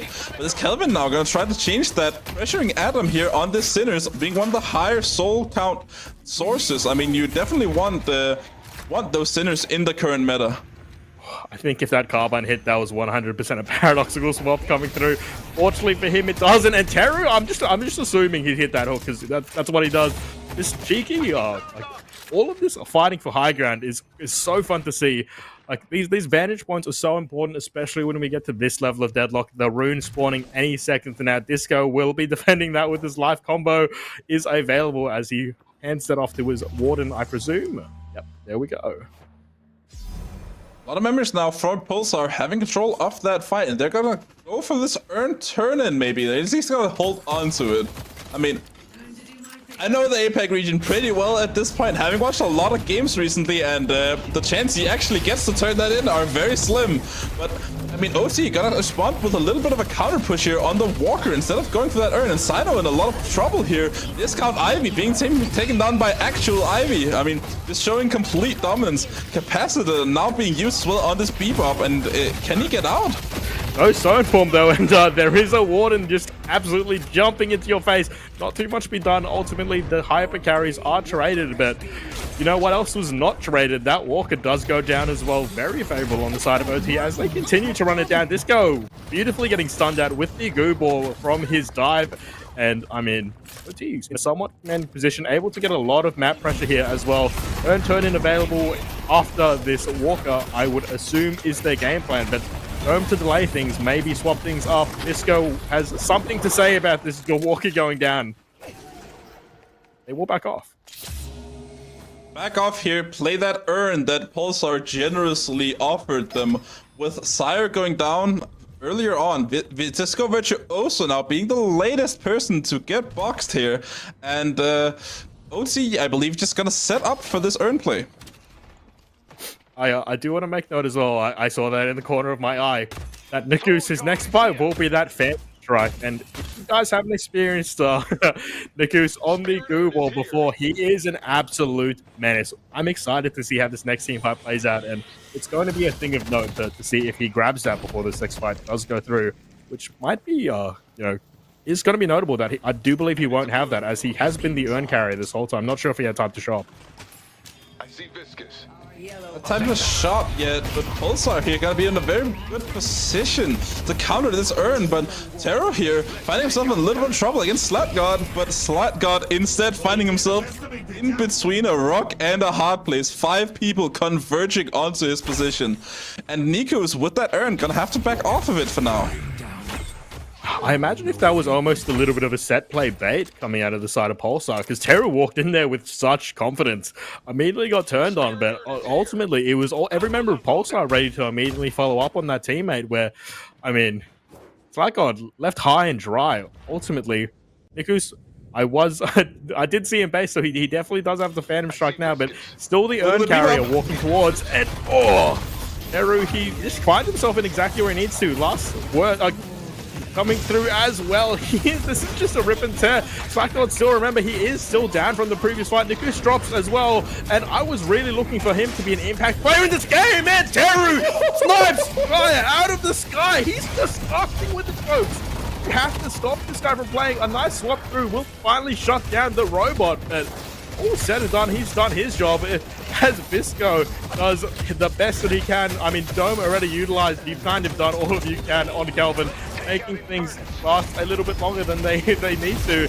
But man, actually, Adam getting a couple cheeky interactions there, but no one else looking to go down as Maxfox tries to find members, but will ultimately be a back off. I'm not sure if anybody, did you actually happen to catch who deposited that urn there? Urn is still going on the map, away from the spot. No one managing to deposit it. Everyone just too busy fighting. I mean, what started off as a really good fight for Pulsar here, managing to get into a little bit of bad time here. Taro hitting that hook, but every single piece of util from Pulsar being used on one person, and suddenly OT is sitting there with all their ultimates left, and are like, hey, we can just fight back. Yeah, that's and you got to remember, this was a fight that started in Pulsar's advantage. Like, SlatGod was not able to participate until the later end, and Nikus was caught out very early as well, not able to get the full value that he wanted. Potentially, speaking of getting caught out, Terry will get out with his Velwalker, very useful in that regard. But yeah, OT baring their teeth, showing why they are considered by many, if not just statistically as well, the top dogs in the APAC region. OT playing a very strong and foundational game. I mean, they're just going back to the basics, waiting out all the util of Pulsar here, especially that bebop hook. You want that gone before you go in. Mo here gonna be pressured a little bit with that knockdown, but no one able to follow up on it. Yeah, I do like the fact that he was pinging the bridge buff, just letting everybody know, hey guys, I want to play around this. Once again, for anybody who isn't familiar, also primarily a Korean team, so Disco definitely having a little bit of a communication gap, being an Australian who only speaks one language to my knowledge. He is working on it though, picking up some Korean words, so shout out to Disco as the urn is picked up by SlatGod, and I'm raring to go for another big team fight, and I think the boys want to give it to us, Tempo. To do this urn play here, SlatGod picking it up for OT. Now they have control of this fight here, but you probably want to put someone else on urn duty other than his Paradox, one of your main initiation sources if you are OT here. Bird flying through as well. Not sure if it's going to see too much. Might actually scout some people out. Might even scout out the Paradox, which is crazy. I mean, it's kind of funny. It's like on trying his best to use the map and use the terrain not to get hit by the bird. But Kawabushi, knowing maybe that he's in that rat corner, you know, despite everything, nice little hook into combo. But Niku showing the value on the blue ball with the cube. Adam.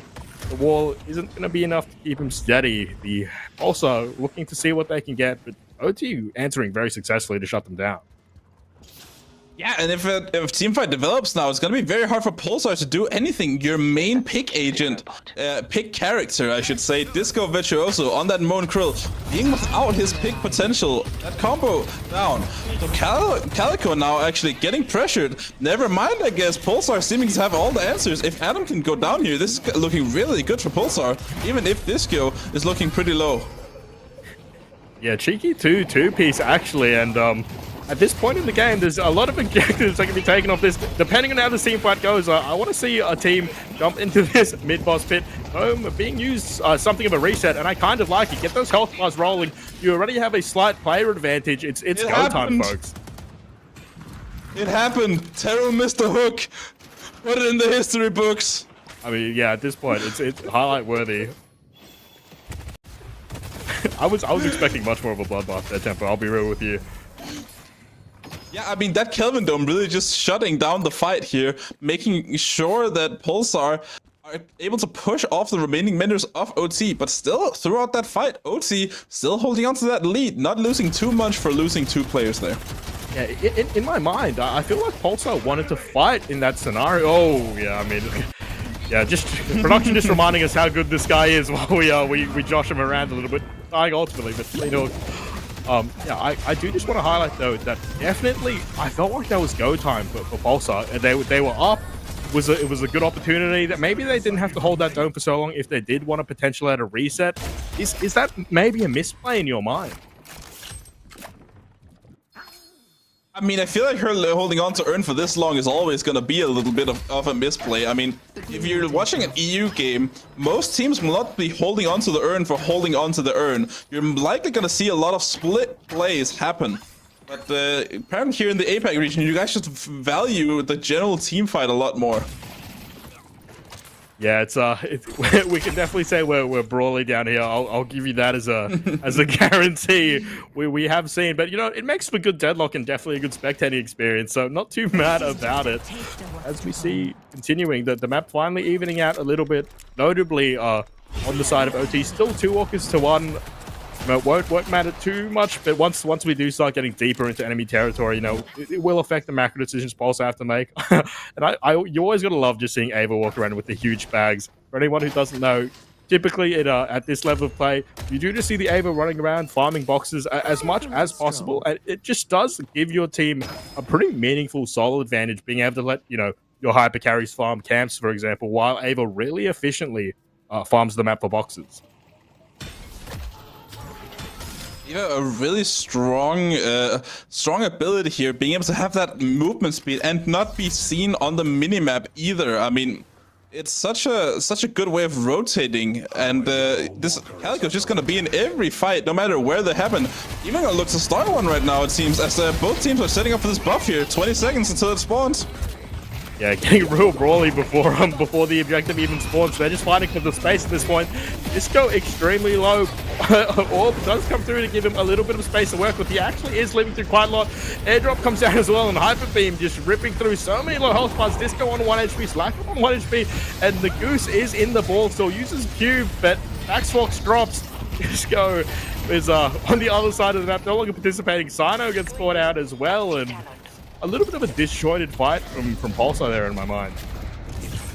Trying their best to keep all their members intact, but it's not gonna be enough here. Grey Silent gonna go down as well. GBS been really impactful so far, but you can't be impactful from the grave.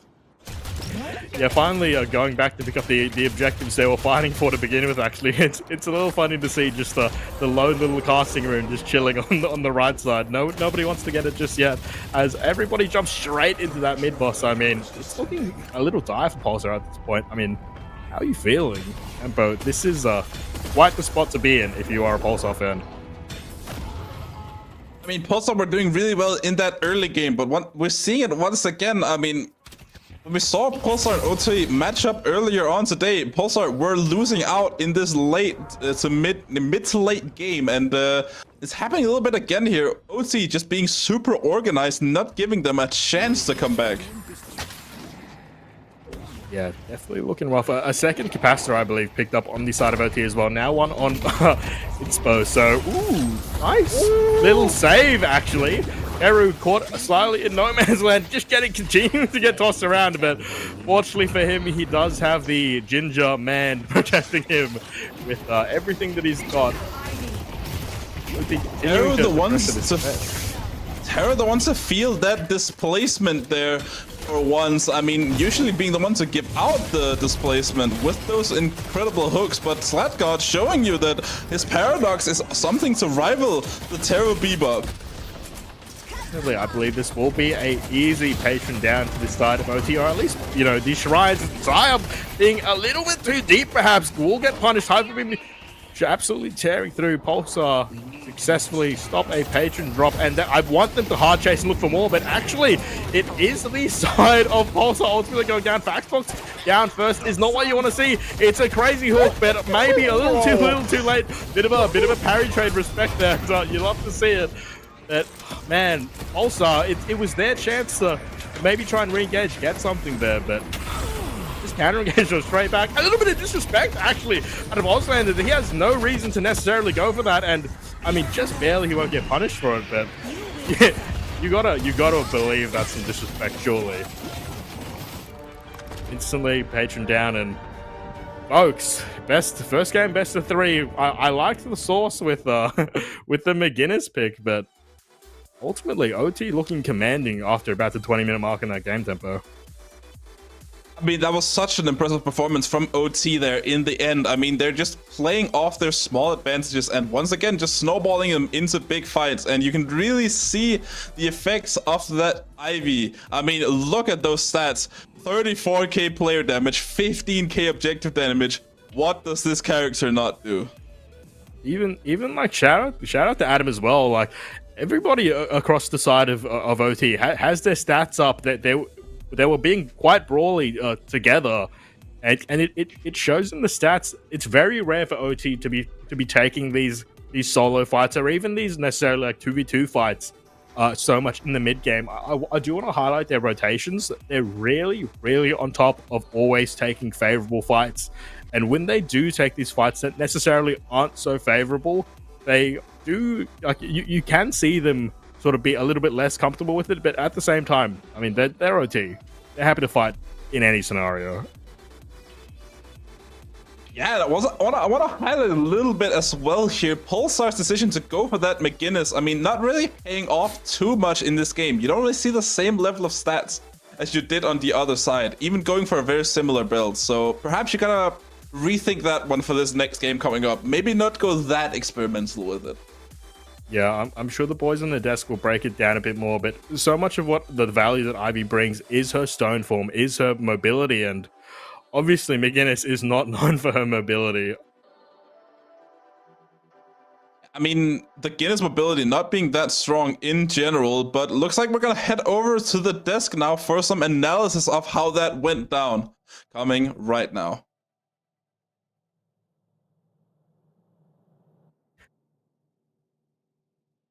Hello, and we are back at the desk. Thank you to Kakacho and Tempo for that great casting of that game 1 of the Grand Finals.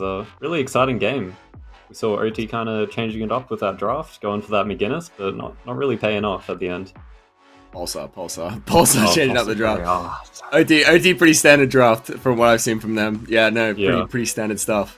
But yeah, that was a crazy game. I mean, we saw a very big Pulsar lead in the start, going into kind of like a flip through the mid game to OT side, and then just OT really pushing that lead, getting the mid boss, getting into the base, and ending it real quick.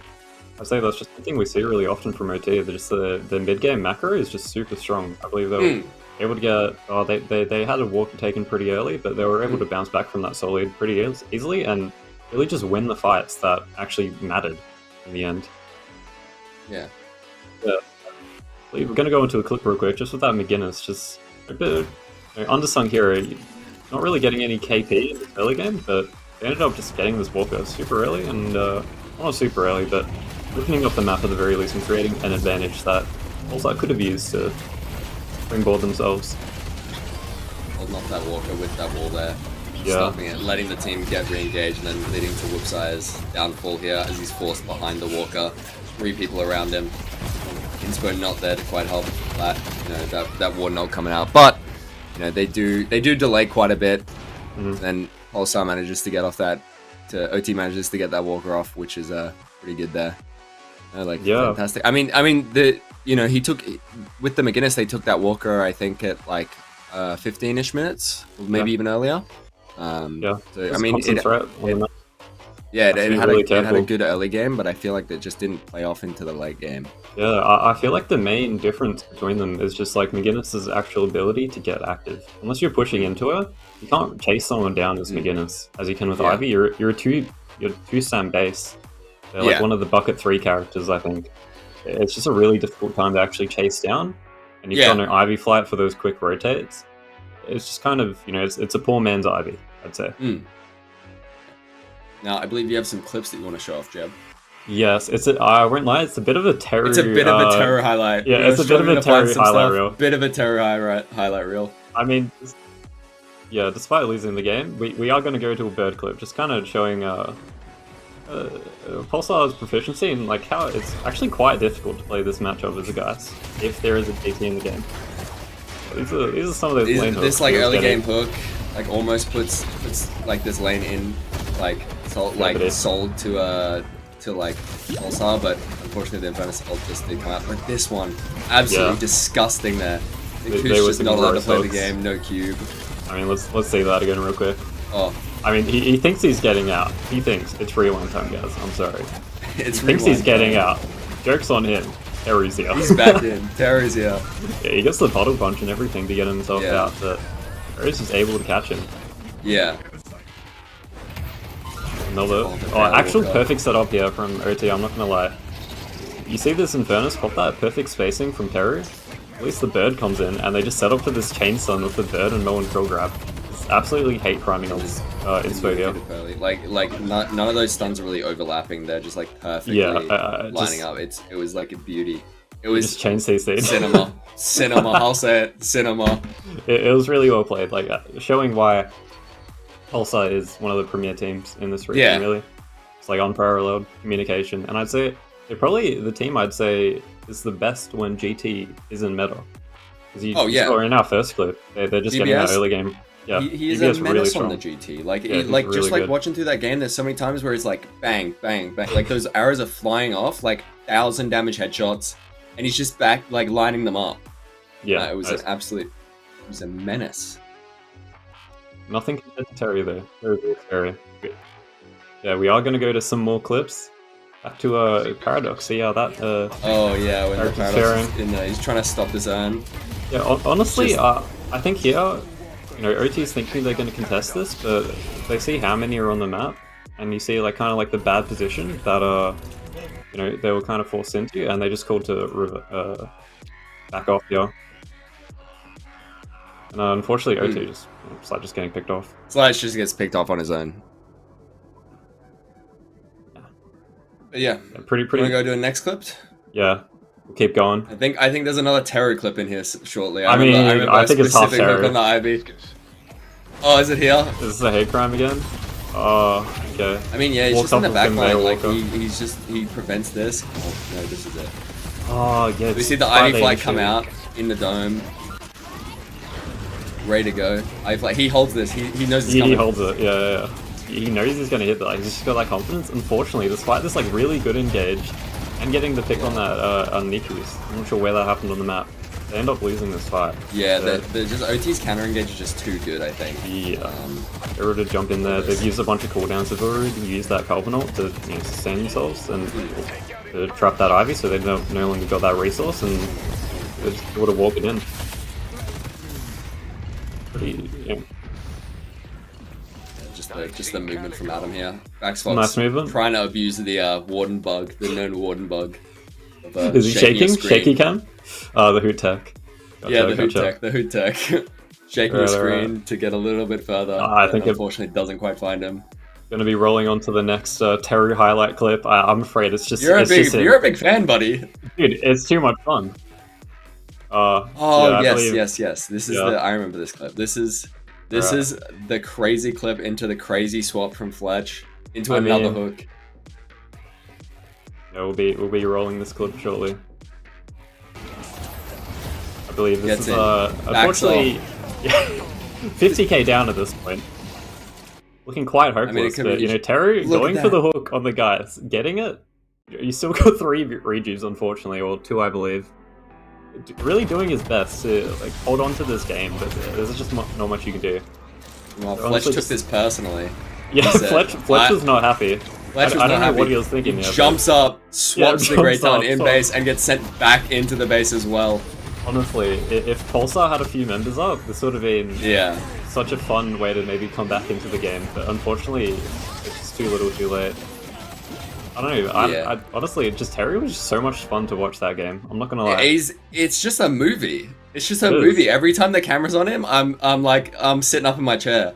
Nerf Bebop, man, why'd they buff him? Actually, it's more fun when he's like this, I'm gonna be honest. Yeah. Better than Veil Walker Holiday coming out of the closet and True. kidnapping you onto the enemy's walker. Yeah, no, That super is super true. fun competitive game to start off our finals, gotta say. Yeah, I love that. That was great. Yeah, and I think maybe back to the drawing board for Pulsar here to find a way to shut down that Ivy and like have a the response to Do you it. think the response is just ban it? I that's the think the response is like pick it earlier because I think Pick it maybe earlier. with like a Moe and Crow you can shut it down. Hmm. Yeah, Monk. That's my main thought. Something like that. But I think, yeah, actually, speaking of the draft, I think we're pretty much ready to jump into it. Sweet. We will. Yeah. Going into map 2 of our grand finals, the Death Slam APAC. So, Pulsar on your left, OT on your right. What's going to be coming out first? I think they're gonna do the big guys. They're just gonna ban them again. Billy Abrams and out. Abrams. Abrams Yeah. out. Billy Abrams fan. Unfortunately, they're not allowed to play him on the big stage. Consistent No. ban every game, pretty much. No. I'm Oh, foreseeing. Oh, yeah, there's a Billy. ban. I mean, I like to see why these teams are so scared of them. To be honest, we saw some in like the lower So- bracket, lower seeded teams play it, but I've been talking to Ink about this, and he believes it's a very brawl-heavy meta. Mhm. As the premier. it looks like it a lot of the time. As the premier GOAT drafter of OT, he creates Okay. every single draft. He might be the GOAT. He's just him. He Gotcha. thinks it's a brawl meta. Abrams very strong. He's a brawl character. He converts to a pick character as soon as you get that Phantom Strike. Gotcha. Super strong. He's still a brawl character, but Mm. also, yeah, he just like teleports on you and knocks half your team into a stun. Yeah, True, it's just true. very I strong. can And Billy see as how- well. If you're playing any kind of carry, once like that Billy's got the Phantom Strike, that cannot be fun. You're No. just you're not escaping. Yep, so similar draft to last game, except flipped. We got Mm. Paradox out for Pulsar. OT bans Abrams. Yeah, wonder I if we'll like see the Amino. Paradox pick. You Yeah, think they we'll were see looking Amina this pretty- game, Jeb? No. I don't think the teams have much experience on them, at least this Pulsar and OT. I've not seen them run it in scrims, really. The character's got potential, it's just like the skill ceiling and like how difficult they are to play. It's just, I don't think we're there yet of having figured them out. I saw Sino playing. You saw Sino play Mina? in a scrim against OT. I mean, maybe This that's was pre-buff. the This was pre-buff. pre-buff. Okay, did they win? No. Oh, okay. Thank you for the input. No, but Can we it was see a, played. It uh, was played. See yeah, the we see- Monk will come out. Pretty much what you have to pick here with these Yeah. with these two bands. I mean, pretty like forward-thinking pick, I'd say, just with like how strong that Ivy is, because I think it's the only character that can kind of shut down that Ivy. Mm. So yeah, for sure. okay, we see OT's Well, really OT prioritizing. grabs both. Yeah, seeing. I mean, they them have top- one of the best OTs in the one of the best Players. Ivy players in the region as well. Yeah. You have Sire. Yeah. So, So if you don't want to put them. Nikus on the Ivy, you put Sire on it. Yeah, well, very different style of play, but yeah, at the moment, carry Ivy is looking insane. Like, Yeah. Whoopside has just been running away with these games. Not gonna Yeah. lie. Lady Geist Seeing- comes yeah. out. Not surprised. Very strong character. Very strong Yeah. pick. Deals a million Super damage. reliable, strong Tons of lane. health. Yeah, hard to kill. I'd imagine they're going to be Moe and Krill altered all of this game. Yeah. Definitely one of those characters For you've sure. got to expend resources and kind of free up the rest of your team to have the space to actually play the game Yeah. and find stuff. Yeah. Yeah, I know. I'm liking the way this draft is going so far, but just definitely, just to know, like OT putting so much like priority on that Moen Krill and Ivy. I'd say. It's like It's important. It's might important. be for might be Warner, it's broken. important for the Ivy mix. might be broken. I think Broken. Tempo was Guys, onto queue up- something. Queue up Ivy right now. Queue up Jump Gun into a Ivy. deadlock game. Queue up Can't see the Gun waves. Can't see the wave. Something Ivy. like To that. the wave. All right, and we're You see seeing the Lash confident picked pick up. of Lash. Yeah, We're gonna see Disco Lash. I'm gonna be excited to see if he's got the source. If this is what they needed, they're still letting them pick this Ivy. So, I mean, it's just so hard to shut them down. Like the paradox, if you're trying to like catch them, you know, unawares in the side lane, you know, stone form, iframe the swap, stuff like that. You know, they're not going to be getting lash altered.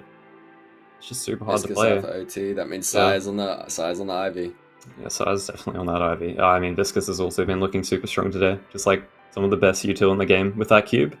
I don't know if we have been seeing Divine Barrier getting rushed a lot. He's a very good, just like util spammer. Ability range. character, you yeah, love it just on support. Viscous. You love it on Viscous. It's Yeah. good for all of our stats. All of Yeah. his stats. You can go that more bolt, bursty kind of build, or just all into util and disruption. Yeah. We're seeing kind of what expected with like GBS's performance like the last game, having the Talon ban.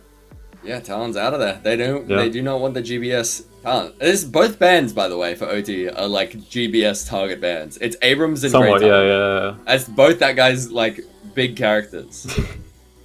Both probably not too bad into the gun Ivy, so definitely kind of drafting to make sure Whoopside is able to find this success. Yeah, Warden does go out as well. Yeah, Outside of Pulsar, don't want to deal with that. I assume that means fair Fact enough. Fox on the Geist. If Warden's not there, Yeah, we could see Fact Fact Fox Fox on or the Haze Sino. again.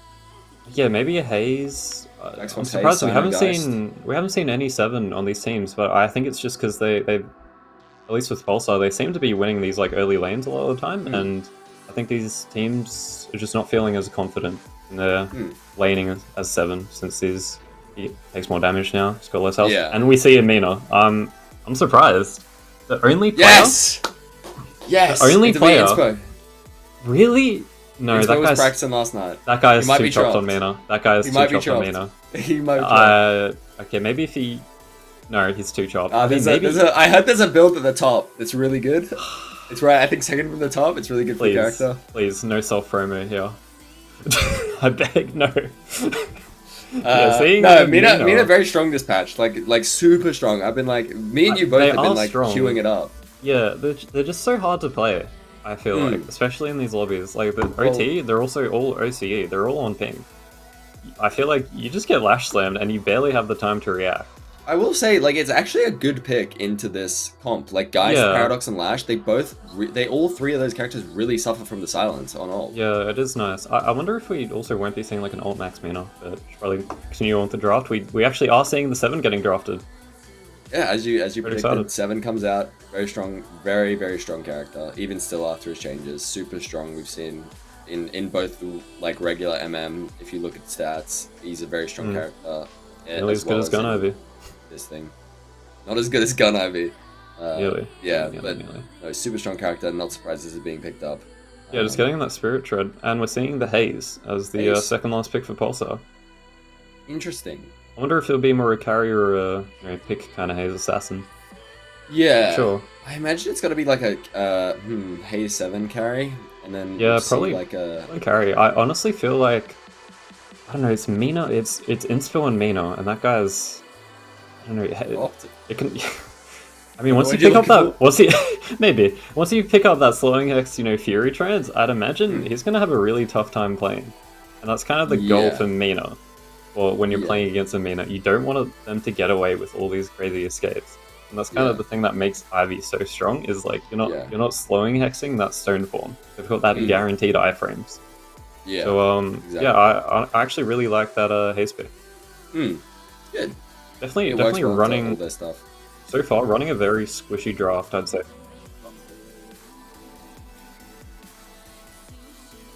Yeah. What do you think? What do you think we're gonna see out of OT to counter pick the 7 Haze? I'm honestly what not sure. Wraith?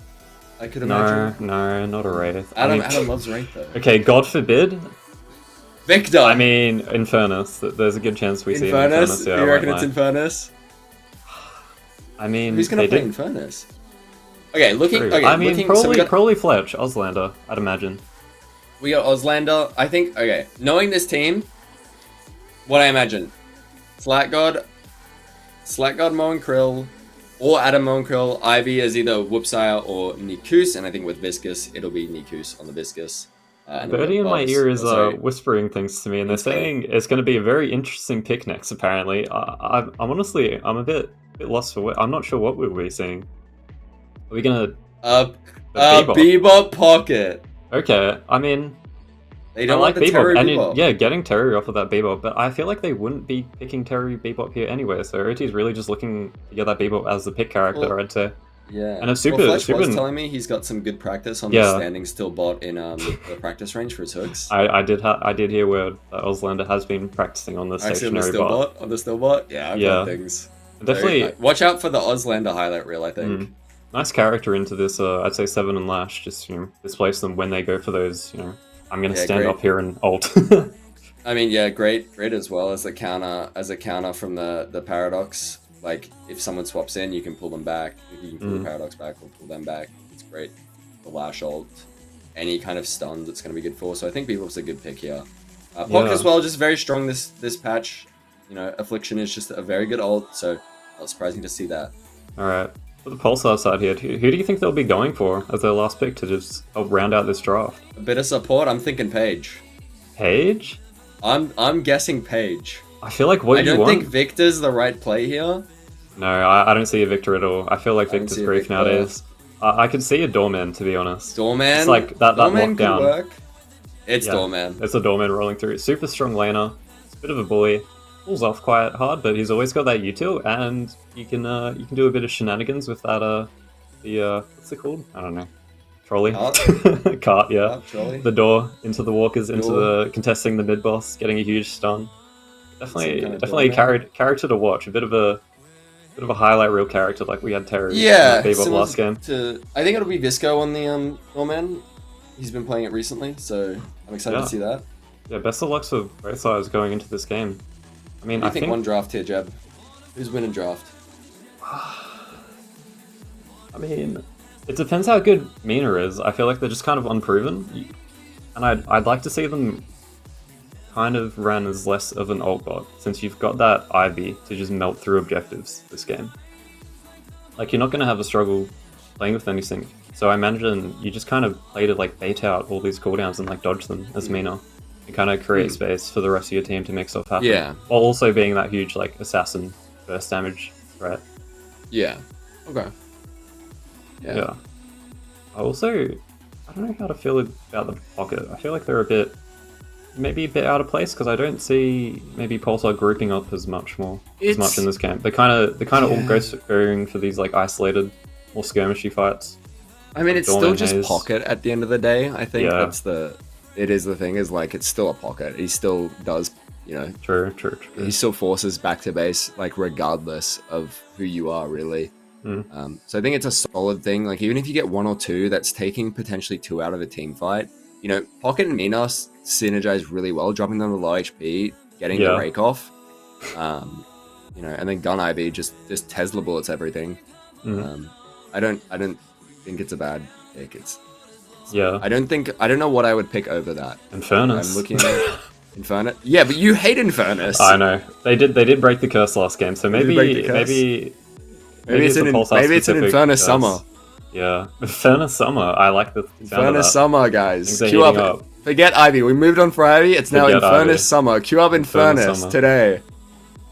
I'm excited to see Disco on that Lash and probably Inspo on that Mina. Or I was also thinking, if I was to have to pick a character, like a player on OT to play Mina, it would be Whoopsar.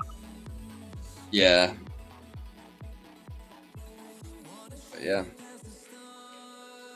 I think Sai's definitely going to be playing Ivy. I think Mina's going to be Inspo. I think he put in some practice last night. I was watching him on the side monitor. I can imagine it. Yeah. But I think we're going to throw it over to Caricature and Tempo. Yeah, I believe so. If they're coming In a through second. soon. Otherwise, we'll continue going. Yeah, honestly, I'll continue talking about Mina. I'm a big Mina fan. We've been both Big Mina queuing up fan? Mina lately. don't We've look been at the top spamming it. builds. I'll say, don't look at the top Yeah, builds. Don't for look Mina. at the top Hey, builds, how you guys. doing, Look at the Esther, second man? from the It's, top. Going straight into these lanes, actually. But this draft, I mean, what is going on, Tempo? How are you feeling about this? Because I'm at a loss for words almost. Now, this draft is very different from the type of draft I was promised from the APAC region. I see no big and brolic men on Pulsar here at all. This is probably one of the squishiest lineups I have ever seen. I mean, there's just no chance of doing like any frontlining with this. The only thing you really have is this Geist. But you know what? I believe in it. And if this is what Pulsar deems as being the solution to their problems, I mean, let's at least give them a chance to test it out, you know? I mean, yeah. I mean, like historically, if you've just been running what you've been running and losing, you know, if there's ever a time to try and pull out something crazy, maybe even potentially a little more crazy than the beginners we saw last game, it's got to be, you know, potentially the last game of the grand finals of today. So I want to believe in Pulsar. I'd love to see a game 3, but yeah, they're not making it exactly look standard in this draft right now. And speaking of standard, normally we'd like to see them try and win out in these lanes, considering how crazy they have drafted. I don't really see that happening here, though, Tempo. It's going to be very interesting. We're seeing Mina now as well for the first time today. I mean, Mina not being a character we've seen, I think, at all in the entire tournament. Correct me if I'm wrong here, but I do been a believe bit Bob undervalued. They did once in one of the lower bracket games, but yeah, it's maybe second time we've seen on broadcast. Definitely first time for today. Yeah. Yeah. Okay. It's definitely not been a pick that's been played a lot, but I mean, strong character nonetheless right now in the current meta. I mean that current health scaling build. I mean, it's such a strong way of just killing down objectives, killing that mid boss as well. Yeah, the objective pressure that it brings, just being able to fly into the sky, shut down anyone really with the silence that wants to answer you, and just absolutely rip and tear through these objectives. It's a lot of the value of the character, you know, being able to insta-kill that mid-boss. Is Adam getting poked down significantly on the Moan Curl. I mean, if you are a fan of Pulsar, that's exactly what you want to be seeing, these nice clean trades. But Sai answering straight back into GBS, the rake comes through, and it's just so hard to punish Mina with that blink. But, I mean, a health bar is not exactly a lot to play with to begin with. Yeah, I mean, very glass cannon character, but that silence is gonna do work here into this team of Pulsar. A lot of very crucial abilities that you do want to land, especially that Geist. Getting that soul exchange is gonna be very important for Pulsar, as you need those double health bars on this Geist. Yeah, I do want to note as well that the doorman has been paired up with her, so maybe that will help a little bit in terms of the gap closing opportunities. Cart comes through, will actually catch the Mo and Krill instead of the Mina, as Visco looks for a bit more. Ultimately, Adam going into the ground can't carry anything when you're digging around. Will he pop out? Chooses not to. Saya coming straight in though. Visco got nothing to work with here. HP low, fumbling a little bit. Will he be able to slide through? Just going straight into the claws of Mo and Krill. Backsfox, excuse me, I believe that was Visco dropping to Adam, and I mean, that's not what you want to be seeing. I really do believe that Pulsar need a strong start to this game if they're going to want to close this out and get to the game 3. It's not looking good on the side of Pulsar in my mind. To play devil's advocate a bit though, OT, they do have some low health bars. There are opportunities here. Pretty good start here for OT. Really want some of these characters to get that lead. I mean, Auslander already having that ultimate, that combo available to be used. Maybe he can make something happen with it. OCL ult's gonna get online very soon. Decent start here for the early game, but still a pretty even affair. Yeah, definitely, and I believe maybe Kuritsu was talking about it in the desk earlier. We're actually going to see Auslander piloting the Bebop this time around, so not Nikus. And you know, I think the practice on in the lobby picking up that, you know, Abrams standing still has gotten some value. Cheeky little hook onto Disco Virtuoso, and you know, showing that not only Teru is actually able to hit hooks in the OC region. Speaking of, as we go a little bit wider here on Sino. I know here on that 7, gonna look to use that power surge in lane to do a lot of pressure, but he's gonna use the ultimate now, but gonna go 1-for-1 here with Fletch. 1-for-1 is a pretty good trade-off here for the 7, I would say, in lane.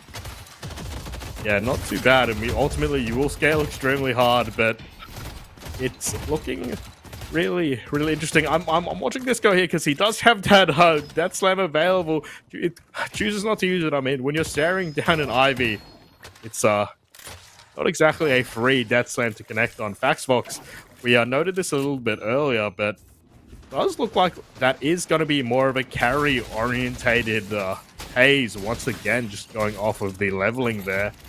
Interested to see how that will play out, and Fletch, maybe he's not a Teru tier Bebop just yet.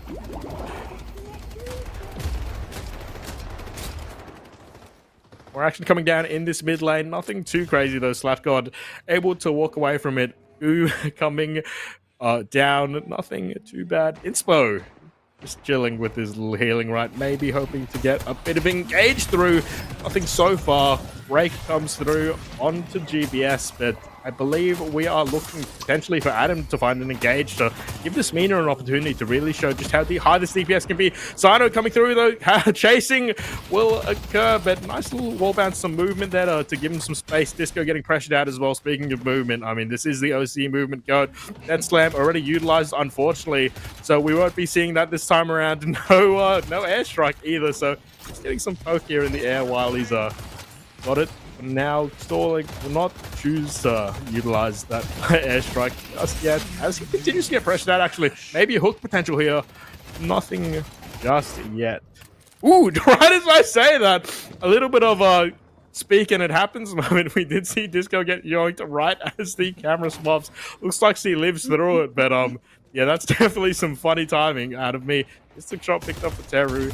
Hopefully, we're going to see some big value coming out of this paradoxical swap. It is hard into particularly the Viscous. I mean, Boo is just so powerful, as to say, you can use it to roll around in the ball. You can use it to save your teammates. Viscous brings a lot to the table here, folks. Yeah, I mean, very strong ability, the paradoxical swap. Not really almost able to call it an ultimate ability. I mean, so 30-second cooldown for a swap that heals you and does a decent amount of damage as well.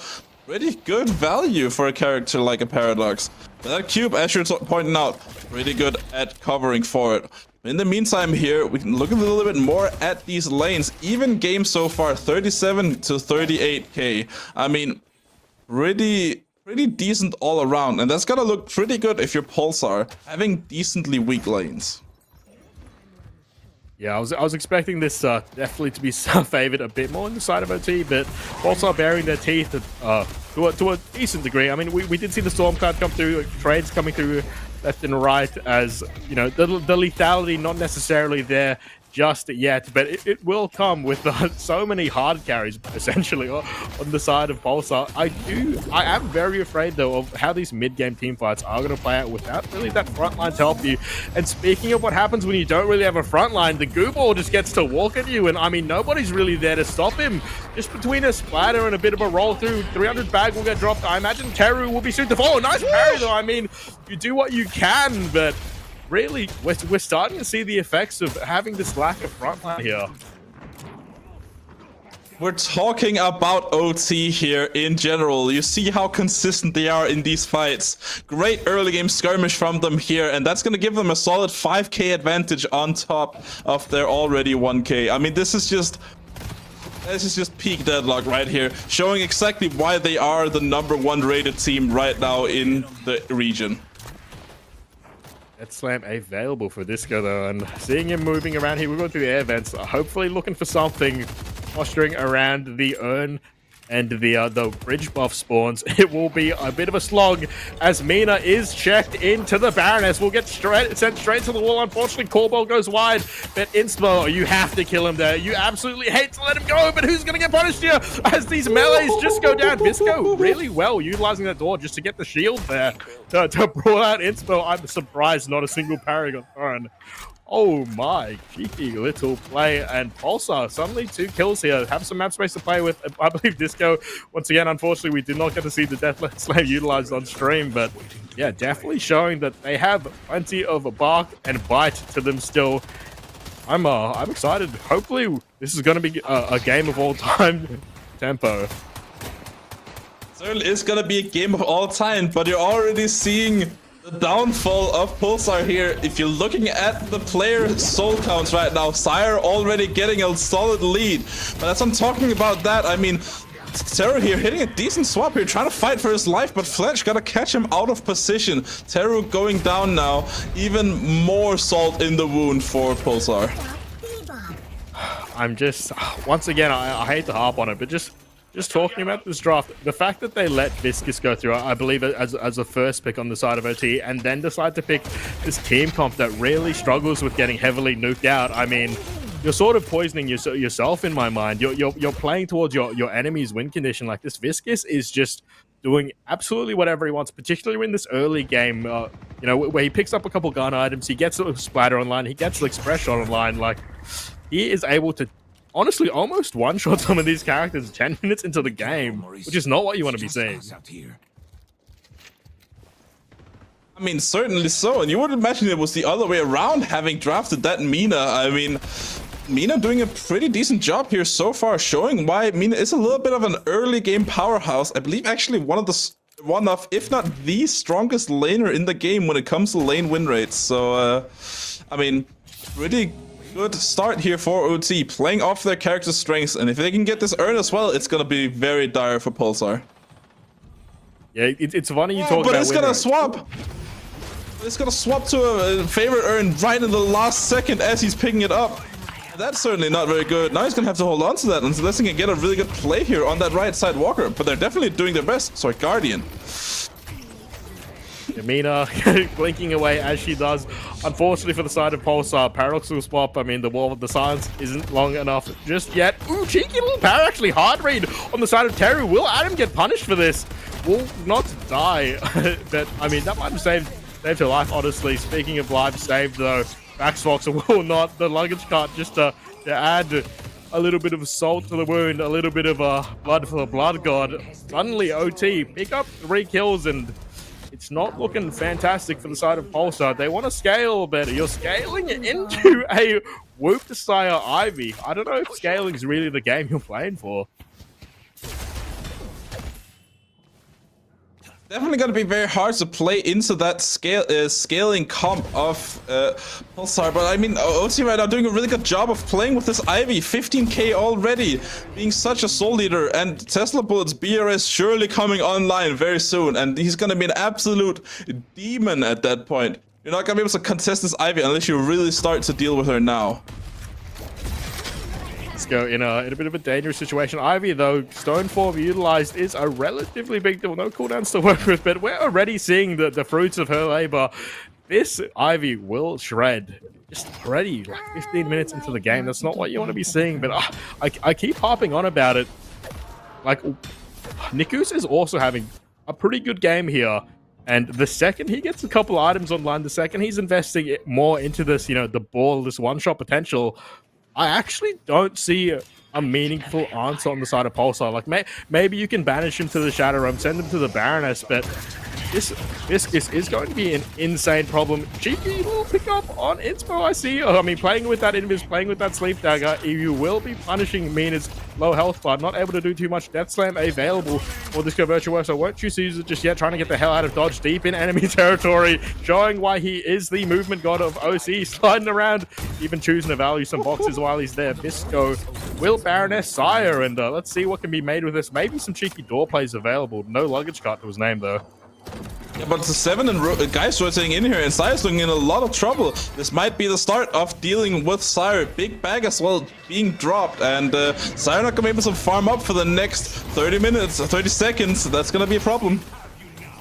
Immediately into a nice Death Slam as well on the side of Disco. They're seeing what they can do. Was a really good counter engagement out of Slatgod to really stop them from being able to take an extended fight there. Everyone running back to lick their wounds, but ultimately, a pretty good exchange for the side of Pulsar. Looking back at all things, Inspo picked up yet again. Wasn't able to quite catch who caught that, but maybe this Pick Haze is doing a little bit of a hyper carry. Haze is doing a little bit of a Pick Haze cosplay as she finds potentially another kill. We'll choose to back off on Adam there. Slowing Hex is online for many of the members of Pulsar right now, dealing with that Mina and trying their best to bully her. I mean, Inspo getting caught out once again with those slowing hexes, not being able to use that sanguine, I don't remember the last word of it. The sanguine, I mean, and it's definitely not what you want to see on that Mina. You want to be able to provide that consistent damage, and especially those ultimates. Maybe look for objectives, if that's the route he's going for. Yeah, definitely. As things stabilize a little bit. Also, I do have control of the urn. It is an even urn once again, so no more comebacky swings to hopefully keep them holding the urn too much. Fletch, you know, Ozlander trying to be cheeky here. We'll see if he can third person pick, and Vaxbox actually does get pulled up. We'll immediately get into the combo, and speaking of low health bars, you know, that's not the tankiest boy in the world on the side of Haze either. Hyperbeam coming through, but we'll get swapped straight into it. I believe Bebop will any second now surely fall down. Ultimately, he does, and sent straight to the Baroness. Inspo, you're gonna have a fun time checking out here. Choosing to actually utilize one of his dashes, I believe, to avoid the damage, will immediately get slowing hexed. I wonder if that's the right decision there. The doorman's missing. I don't know either, but I think no matter what Inspo does there, I think he is going to be toast. Yeah, I was a really big fan of, I believe it was Terror just sitting there spamming the slowing X. Like, you're pretty cooked. As, you know, speaking of cooked, experiencing this burst damage that can come out of the Viscoose over here. I mean, what do you do? This is very rough for Disco. It was looking really good there for Pulsar for a little bit, but OT managing to grasp it back a little bit, eking out those small advantages and turning them into big leads, as you're seeing right now. 10k going up from 1k as it was before. I mean, this is what you want to do with this gun Ivy, especially getting a lot of this soul count, and a very good character to do that on.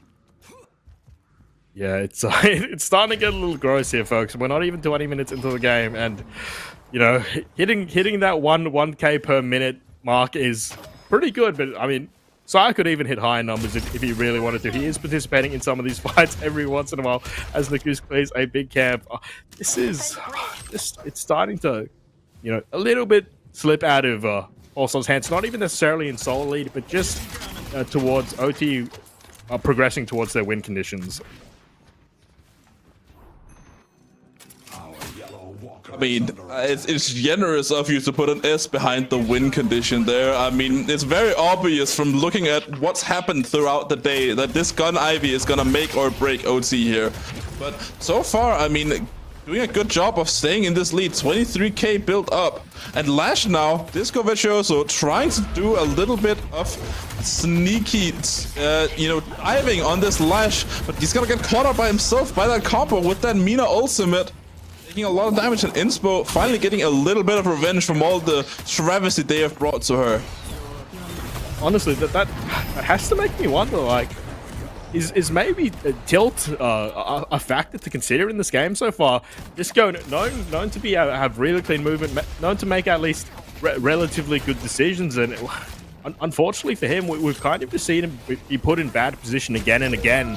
We're not too sure if this is just OT like countering him necessarily, but do you need to ground strike that Guardian there when you know Moan Curl's around? Immediately caught out, and that's not what you want to be seeing out of your primary hard engage, especially in a team comp full of these hyper carries. Adam getting punished though. Yeah, and I mean, having so many hyper carries on the side of OT, but also having all that utility with that Mo, that Bebop, and that Viscous. I mean, so far today we've seen a lot of util Bebops, and this time around though, Pulsar are gonna be with the ones on the front foot here. Gonna take two members of OT down, but GBS now in a bit of trouble of his own. Auslander doing his best to do damage, but Shoal Exchange gonna land on him. Doesn't matter, GBS and Faxfox out of the game. And Auslander doing a little bit of a Terror impression here, except he forgot to actually hit the hook. Yeah, it's close enough, but you got to get them at the very end there. Unfortunately, I do. I mean, Mina. Yeah, we've all seen this before. That Walker will just instantly drop inspo, just being gross with it. Once you get that tier 3, it's just disgusting. Saya now on that gun Ivy, getting a gun buff as well, 6.5k in the bag, and Frenzy being bought now. Like, this gun investment is so different than how you would think about Deadlock nowadays, but it just works on this character, and you see how well it works. Disco Virtuoso going down, getting absolutely melted in the sky here. Viscous gonna try to save this Ivy, make sure she can go down, but oh yeah, she has like 3 saves as well. Good job here, Sire, utilizing this strong character to getting out here. Disco Virtuoso being down, Sino getting low himself. Faxfox, not a bit of a problem, but he's gonna take out Fletch very early on. Combo from Adam coming out. Doorman gonna try to save his teammate, but it's not gonna be enough, I don't think. Doorman himself being very low, and I'm a loss for words right now. Yeah, this is not what we were hoping to see from the side of Pulsar coming to this game, folks. It wasn't looking too terrible as we were looking at the laning phase. Looking the second we get into this mid game, I mean, Pulsar, they've sort of just been crumbling apart, consistently getting picked out. But I want to say picked out, but not even necessarily picked out. Just getting punished for the positions that they're being in straight up. You know, it's a little sad to see. Disco, though, he's going to see what he can do. Maybe this is the steal of a lifetime. Unfortunately for him, knocked down is available. He's doing what he can, but ultimately he will lose his life here in any second. And I mean, I got to bring it up again. I think there has to be some frustration coming into Pulsar. Like, this was their series to maybe try and bring things back. I know for a fact these boys do have a little bit of a chip on their shoulder in regards to forever being second, and you know, when does the cookie crumble tempo?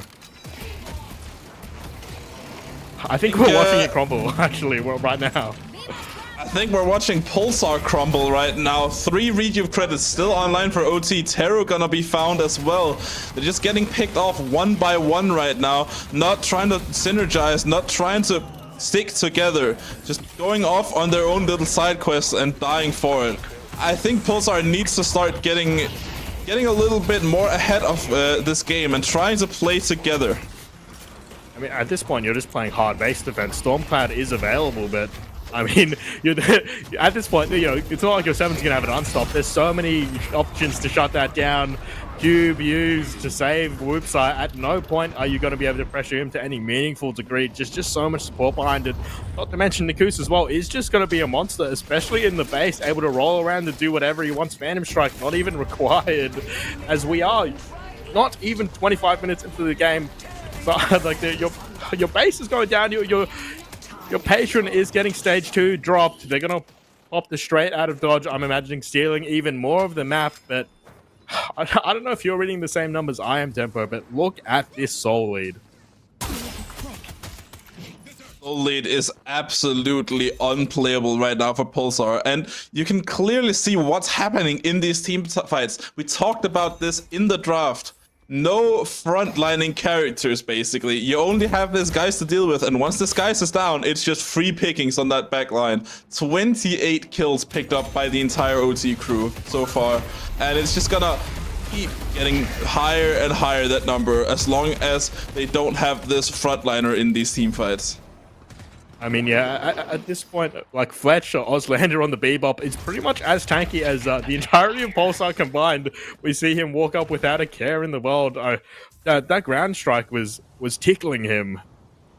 This is really sad to see if you are a fan of Pulsar at the moment. There is obviously still always a chance to get back into the game. I mean, they do have some good scaling themselves, but I just keep looking at Website. 35k, 25 minutes into the game.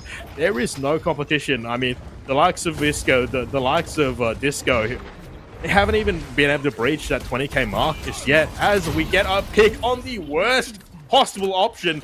Speaking of that frontline being needed to stop them from opening up the map, DBS goes down. now OT have free pickings. Do they want this patron? Yes or no? That's what they're gonna be looking at. And look at this gun Ivy just absolutely shredding it. This could be it. This could be the finish for OT here. Are they gonna beat this Pulsar team and take the title in a 2-0 fashion? Yes, they will. OT winning the grand finals here, 2-0.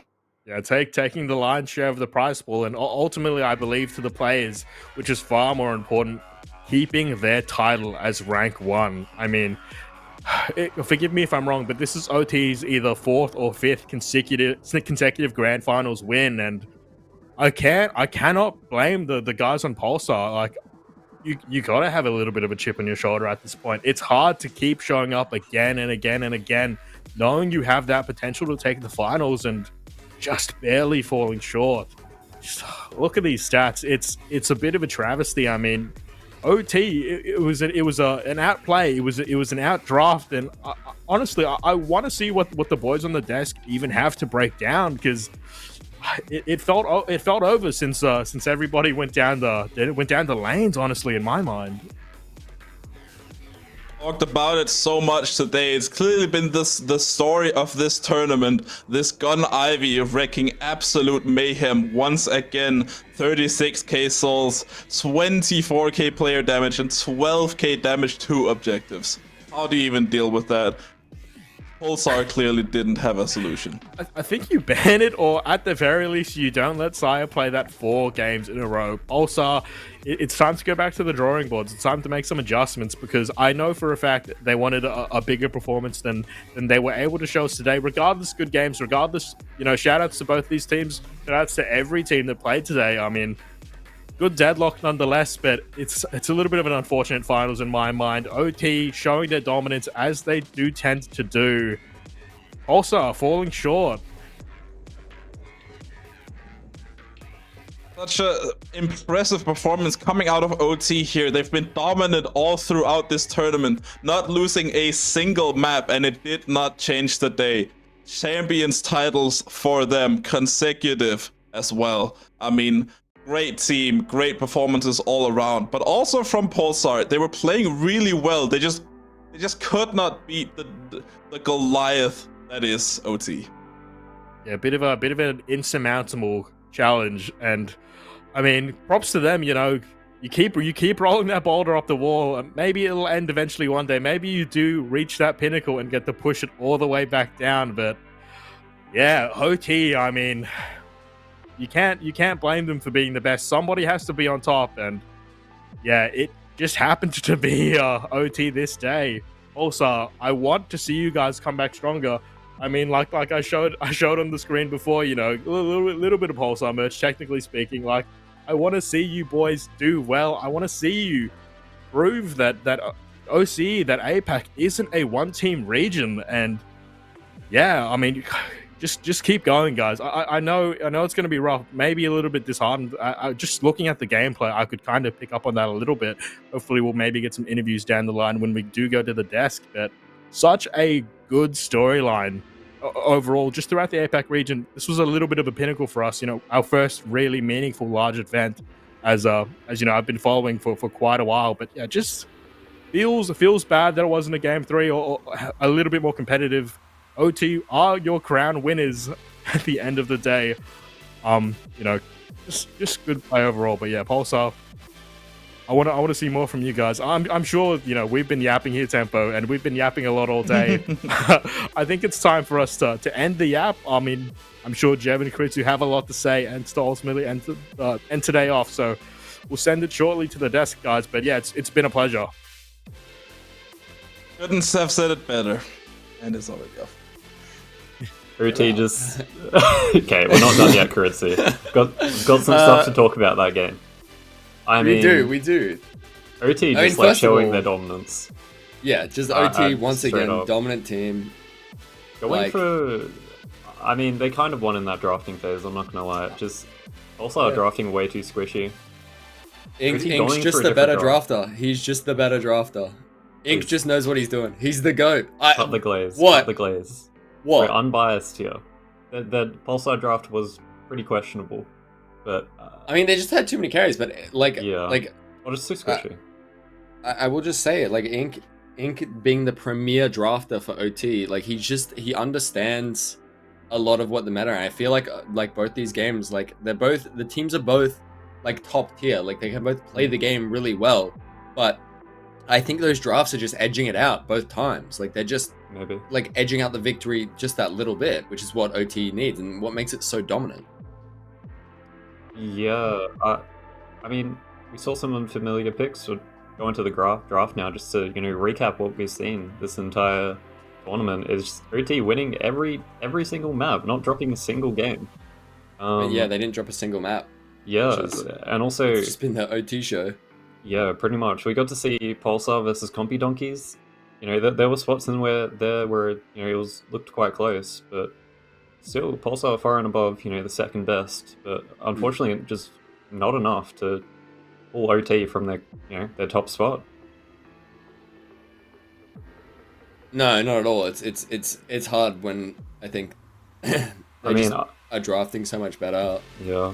It's not even just the draft. I feel like a lot of it is like the mid-game macro, just decision making. They're always, let's say, taking the initiative, even when they're on the back foot. Like you're not going to see any of these like kind of questionable like holding the urn for a bit too long than you would expect. So I don't know. They just know what they want to do, and they kind of just like execute it extremely well. Yeah, it's a little bit too dominant. Maybe. Yeah. I'd be happy, I'm sure it's the biggest tournament we've had so far. We're going to be seeing hopefully more competition. We had 16 teams end up entering. We had 17. One of them couldn't make it, unfortunately. But yeah, especially our mid-range this tournament, just to recap overall, it's been really, really competitive. We saw a lot of close games. But That's fantastic. I unfortunately had to miss like the entire first day, so I didn't get to see a lot of them. But it's really good to hear that like there's more competition. We had a fun time on the B stream. On the B stream, you had a fun time. It's great to see because like as much as I am paid by OT, employed by OT, an OT official OT player, I have screenshots. I actually do want to see like competition. Like I do want to see like other teams come in here and do. Give them a run for their money. And Pulsar's done a really good job of doing that, but I'd love to see more of that. And I think we could potentially see that out of teams like Compy Donkeys and 100%. Even Big D and stuff. Big D, that. I feel like Big D has massive potential. They've big just got big potential. Excuse the pun. But yeah, a lot of things. Big things coming. Yeah. I believe we're going to be going into clips pretty soon. Just a bit of a recap of that game. Yeah, it was pretty quick game, for better or worse. How many of them are clips of Inspo dying on the sidewave? I think there's at least 2. I mean, we were what's the opposite of gassing up? We were kind of throwing some shade in Inspo's way. I think it's always fine to do that, just since we are punching up a little. You can take a pot shot at the big dogs in the region. But yeah, he not the cleanest mana play. Well, I can job. I'm on the team. Dude, you're not on the team. Stop lying. Like, alright, you got your clips, Jeb? I think so. I think we're ready to go. Should be starting. Ooh. Right. Oh yes. Yeah, I believe. Yeah, this is just something I just wanted to point out. This is why Viscous is first banned. You're just doing that. You're doing a nice vending machine. It's chilling. You just get double stunned, splattered. Express shotted, I'd assume, at this point of the game. It's pretty tragic. Yeah, it's just, but the parry on the paradox onto that actually, honestly, was insane. Yeah, insanely clean play from Niki's there. Bro, what are those glasses? What? What are you? Bro, you got a problem? Dude, I was inspired by you. Are you Harry Potter? The fuck? Oh, you were so shocked. Okay. I think we'll be moving on to the next highlight of that game. Roll the clip. Okay. Watch out, baby. I mean, I think I'd like to credit our producer for wanting us to clip this. I think we're kind of getting trapped in the spot he doesn't want to be in. Very close 1v1. The actual Guardian Ward coming in major clutch there. Would get out with that kill. It's pretty nice. Pretty clean. Nice. But also, maybe chops because it was Inspire mana. I don't know. I'd have to see it from his behavior. I feel like Inspo is maybe going to go back to the drawing board of like how Yeah, he's actually going to maybe keep play that that guy character. on something else. Put that guy back on Vindictor, I think. Yeah. Back onto the more of shade thrown Inspo's way. I think we'll go into one of the clips where he's maybe a bit too ambitious with his positioning. It is really the Inspo hate highlight reel. I mean, it's the perfect Look, time. I didn't do the clips. I didn't It's do the the- clips. I want that to be known. This is all Jeb's doing. Yeah. I'm bloody eating food. I was hungry. I'm not running a charity, mate. Anyway, we're working you hard. I'm doing it for free. You're not doing anything Yeah, for free, but, buddy. Oh yes, this was the doorman card to get that sent the Oh. unfortunately, like a big misplay from Yeah, honestly, you From kind of get. I mean, Pulsar. there's just not much you can do in the end. I think like if you don't doorman cart the Mo there, he probably dies. Maybe. But I don't know. depends. It's definitely like a character we haven't really explored the full potential of yet. yeah. Like, I'd imagine, 6 months from now, there's going to be this like legion of doorman geeks. Couple thousand games on him, and they're going to be doing some like pretty crazy stuff. There's gonna be a Especially- bananas only of doorman. Yeah, there's going to be a bananas 5,000 games of doorman. or a disco virtuoso on the lash for doorman. I don't know. All right, going on to this clip. I think this is the one where we were going to make fun of Inspo for. Kind of just chilling in that sideway, thinking he's safe. No debuff from him yet, so he kind of just gets slowing X ulted. I mean, And then this was Yeah, drops potentially a 700 big bag. swing because he's dropping a bag. Just yeah, pretty good net worth swing, and we saw like Inspo took a while to actually recover from that. And I think if you have any other team, if you're playing on any other team there, and that happens, that's like a pretty bad thing to happen, because I think after that the net worth like equalized to like about 10k between, which really isn't that much at that point in the game.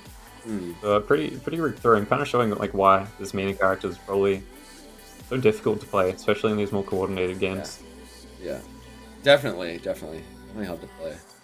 I think we have like 2 more, but we can speedrun. Couple more clips. Couple more clips. Oh, this is Fletch in the side lane. I mean, yeah, just bebop things, man. Just bebop things like this. Like Fax Fox not allowed to play the game. This swung to them taking the Walker early. Yeah. Oh no. Both ults coming out. Actually, don't get a Walker here. This is actually pretty solid. Oh yes, from, and then Pulsar here. yeah, and then my Amina Yeah, and then spams Inspo's doorman dead 32 again. times because Yeah, he's what? there's no cooldown. 200 souls off getting that debuff removed for the poor Yeah. guy, and Yeah, poor guy. yeah, he's just caught out again. And It's just Inspo- such a hard character to play. Then he does ping The- doorman is missing 8 times. Yeah, and then he spam ping In storm. case you guys didn't get that. Guys, why's the doorman here? Where's the doorman? How did he get here? How did he get here? It's just unfortunate, just like not having debuff from River. If I was there, it would have gone different. Like this. I'm getting yelled at by the voice in my head again. The voice- Sorry about voice that, in your head. guys. Sorry about that, guys. I think we'll roll to the next clip. It is the like last a- one. It might. Okay. I'm getting sorted more. I'm sorry, guys. Let's push Greenwich. I think this is yeah, this this is is, just where I wanted to highlight like a macro play. You see, Pulsar commits all of these people. Oh, actually, pulls this right here. Pulsar commits 3, maybe 4 onto getting this last Guardian and actually getting that flex slot. You can see OT pretty much sees that and immediately just knows they can take this. They've got pretty much 2 insane characters at this point in the game, both building gun. And they see they can just actually push this Sidewalker and take it and make this like a massively favorable trade. Yeah. Also, Really good macro and just like not letting Pulsar get back in the game. There's not the real advantage that OT has here is the flex slot, and you see this guy ends up falling for that Walker, sorry, the Guardian, but arguably not at all worth it. Yeah, very tricky trade, especially losing a Walker for the Guardian. Like OT are just so like hyper aware of the map state. And they I believe they continue to die here, and I think do they go min boss after that, or I think so from might be losing myself here. Yeah. Yeah, no, super clean play. Yeah, very good. Bleed and macro just outplay, just like probably a bit of a. I'd imagine Pulsar there is just panicking because they see they've got no flex slot. They just know they need to get something. So Yeah, and they just yeah, have to get something. yeah, they just realize they've got to force something. But Yeah. unfortunately, not going their way, and OT just managing to punish it back. Yeah. And Like, tenfold. Yeah, I think that was like the big thing is like every play that Pulsar tried to make, OT was able to just. yeah, OT to match it or better. Well, yeah, they'd match it or better. Like every single thing they do. Yeah. Okay, what is we're gonna be getting one more clip and then And then we go to an interview with a certain guy. And a clip. Oh, we get both. interview and We get with both an interview. Wait, that's Oh, Fletch. we're That says interviewing Fletch. Okay, now I'm sad. Oh, I'm sad. I mean, he was pretty nice in that Bebop back game. Not Terry, but He did was looking he did clean. practice on the stillbot. He did practice on the He stillbot. did practice on that silver. I've That heard guy's got been moves. practicing on the stillbot. Especially that one that punches you. I don't think that's the stillbot. Oh, we get to interview with Fletch. Ritsu, you just said that. What? No, okay. Yeah, but I'm being told Crazy, that we're man. doing an interview with Fletch. I was told we were doing an interview with Hello? Sal. Anyway, not sure if we're going to be watching that next clip yet, or going into this interview straight up, or maybe a bit of both. Okay, we're going to be watching that clip first. Or we're going to be doing both. We're gonna both at Bit the of same an overload, time. I'd say. Oh my god. Hello? Hello, I can't hear Fletch, Jeb Fletch, or are you Chris. with us? Fletch! Hello, Fletch. Hello? Hello? Fletcher? Hello? I can hear you now. Hey, Fletch! Oh my god. Hey, guys. Hey. Dude, the Bebop was looking nice. Dude, practicing on the Yeah, stillbot little- paying off. Yeah, it's my little pocket pick. I got another one. He's a big round science guy, but they wouldn't let me play him, so. Are you getting on the Compy Donkey Dynamo? Bit of gun Yeah. Dynamo? I like Yeah, it. it's, I've been working on it, but You know, Next I'm tournament. proud of myself. Occasionally, my teammates just always flame me for it. I'm not sure why. it's a pilot, bro. It's the yeah, fair enough. Okay. Okay, I'm no Auslander. And also, Kariti, can you just stand really still? What the hell? Okay. Anyway. Is that the Harry Potter scar? Okay, hold on. Okay, moving on. Okay, Any other move questions on, for Jeb. Auslander? Sorry. Okay. I've got these tools. I can't So- not use them. So we're gonna look at a clip, Fletch. You see this? Yeah. It's you escaping everyone. Yeah, I'm So going let- in the veil, bro. Going in the belt. Let talk about this. Speak to this. Well, I don't really remember, bro. I think I hooked someone, and then 4 people converged on me. But I had that little item that makes me go invisible, so I ran into that corner. But Faxbox knew I was in there, so he came in and altered me. and what do you think about your Yeah. Mo and Krill going into the shrine? Going into the Yeah. base. There's no minions there. What do you think Well, about I'm that? in the spawn saying too much at him. I'm yelling too much at him, too much right here. Go mid. So that's what It's happened. good to know your limits. You do kind of just have every lane shoved, but not much so in their base. Yeah. Yeah, someone just called him a leave pig it after yeah. that. Fair enough. I like Disco going for this. What, yeah, concept, this was but, this was a crazy knockdown as Yeah. well. Like it At was. the time. We knew he like, was you don't coming. have We knockdown knew he there. was coming. Yeah, there's potential. You guys knew? Okay. I Yeah. mean, So just this is ahead what of we're the saying. game, The I don't know OT what to say. macro, they're like actually in their heads. So what I do you just saw think a match about? leap. Oh, you just heard a match leave and you just like knew it. Yep. fair So enough. like, how do you feel about? How do you feeling post game? Straight up, how you feeling? Yeah, good. I mean, I was ready to just go to bed, but the little kid didn't want to do an interview, so I had to show up instead. So Well, it's yeah, I not don't know because what's wrong it's with his fault. It's his Well, it fault. is Yeah. past his bedtime, so That's the only reason I'm fair here, yeah. enough. Yeah. He's infamously very shy, playing an entire tournament with no mic. So Yeah, did- fair enough. What do you think Camera was shy. What do you think was like the main thing that like took you above, like it took OT above Pulsar this time around? What do you think is the main like? what's the In difference? comparison What- to scrims recently, I think we just played a lot better in lanes, and we've always been a team where if we're ahead, we just play the game really well. We don't really let them have anything. Whereas you watch other teams and I don't know, they kind of have ways back into the game. We just try and minimize those. Yeah. Yeah, which I've definitely seen. Like I've been watching the scrims recently. It is very much like you get a lead and you hold the lead, very well, very well. Yeah. Do you have any Talking questions, Jeb? Yeah, were you guys flaming Inspo at all? Like, what was he saying in the draft when he said pick me Mina? He wasn't looking too good, I'm not gonna lie. Yeah, I think he was getting slowing hexed and altered by the haze a lot, and I don't think he was happy about it. forbid. Who would have seen that coming?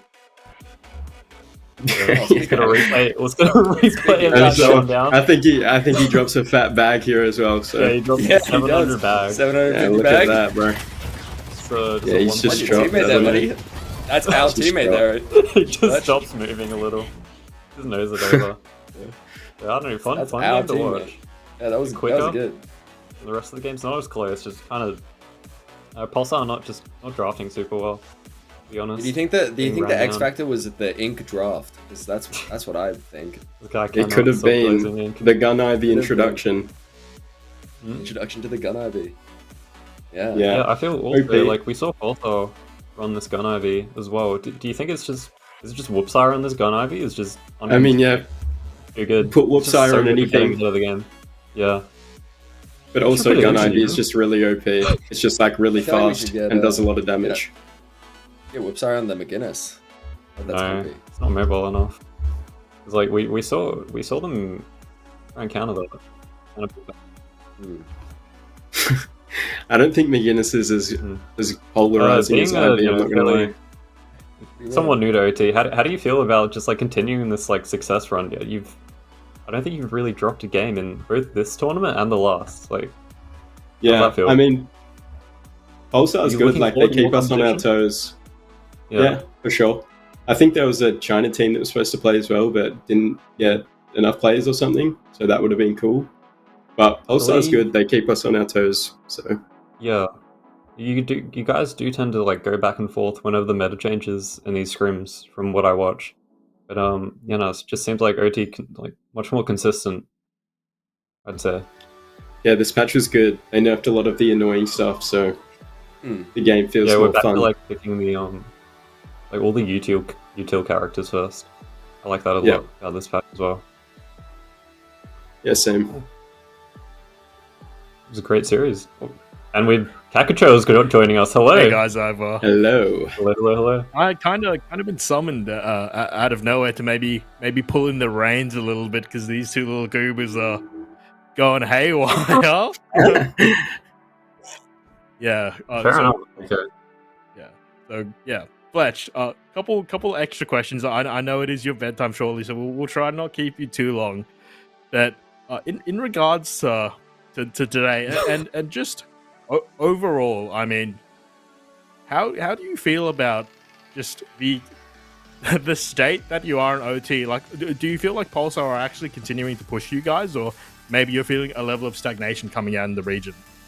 No, 100%. We had a pretty bad week of scrims against Pulsar not too long ago. And had to summon everyone and kind of fix everything that we were doing wrong in game. So, before then, we kind of just showed up and won. But in preparation for this tournament, we definitely had to put in a lot more work. Yeah, I've definitely seen that myself. In particular, I mean, I have a personal connection to Nakus. I'm always in his ear about things, particularly in terms of scrims. And yeah, there was a bit of an air around OT look coming into this tournament that maybe it wouldn't be as guaranteed as last time around that we saw you. So yeah, obviously congratulations to you guys. Today is a big win, potentially the biggest win in the APAC region so far. What I do want to tell to you is, if you had something to say to Pulsar right now, what would you say to the boys? Is it, some kind words, maybe some reassurance? How would you speak to them coming off of this honestly grueling loss? Yeah, I'd say, don't get disheartened. Like, they are really good. I think Disco joining the team was super good. I think they've elevated a lot since then. I'd say just keep working. Like, you are making us put in a lot of effort, so yeah, continue to do whatever you're doing. Yeah, certainly. Like, at the end of the day, it was a rough finals, but we don't want to understate just how good Pulsar are. Unfortunately, maybe a bit of an off day for them, and just a strong performance from OT overall. But I do want to highlight in the first series of the day, real quick, Fletch, how did you actually feel coming into game one? Because, we saw that Pulsar had the driving seat for quite a while, and ultimately, there was a little bit of a shenanigans, a little bit of an OT mix up you did as Jeb is having fun in the background. Sorry. You did sort of lose the reins for a moment. Was that maybe giving OT a little bit of a scare coming to that first series best of 3? Yeah, I think after draft we kind of knew that our strength was going to be team fighting and our lanes were going to be less good. So when we were down, whatever it was, 8k, 9k, something like that, we weren't really that worried. Like, we knew one good team fight was going to put us back into the game. And I think mid-game is where we excel anyway. So winning lanes after that game in those other games was the reason, like, they went by so easily. But the first game, yeah, we struggled in lane and then just had to pull it back in the mid-game. Yeah, certainly. OT known to, I mean, there was even a point in our region where you guys were kind of known for losing lane and just bringing it back in the mid game. So, yeah, honestly, I'm never too afraid when you guys are losing lane because it is somewhat towards your playstyle. But yeah, I mean, I think we'll probably choose to end it here soon, folks. We have dragged that for quite a long day. Fletch, any parting words while you do have the floor? No, not really. Keep watching the APAC region. That's all. I mean, what more could we ask for? Once again, I just want to shout out the community. Shout out to everyone still watching. It's been a long day. Shout out to everyone in the production side, our casters, our co-hosts, obviously shout out Deathy, being a big proponent why we could bring you today's tournament. So once again, I'll let Jeb end things off here finally, because he is just a special boy. But yeah, just shout out everyone and final words. That's one Jeb, way to put it. If you want to close this off for today. I'll probably just shout out maybe a couple more people. Shout out Adam, kind of just helping bring us together to organize this tournament. And, of course, Sethy and the APAC Discord and the Deathy Death Slam Discord. I think you can join both of them. I don't believe... Do we have a graphic for that production for the Discords? Discord.gg/DeathSlam. That's the Death Slam Discord. Join that. They are running events up in the future. Join that. Get stuff going. I was talking to Ethan off stream before, who casted the B stream with me. They've got some stuff planned coming up, so get excited for that. We also do have the Deadlock APAC Discord, discord.gg/DeadlockAPAC. If you are interested in playing pugs or getting involved in Asia Pacific tournaments, it's a really fantastic place. If you're interested in pugs, they usually pop right after the stream, so make sure you get in there, get involved. There's usually always a pug going on if you are interested. But we will be running more tournaments coming up in the future. I have been told the total of the prize pool went up to 850, which is really awesome. That's really good. 850 plus, just over 850, so that's a huge amount.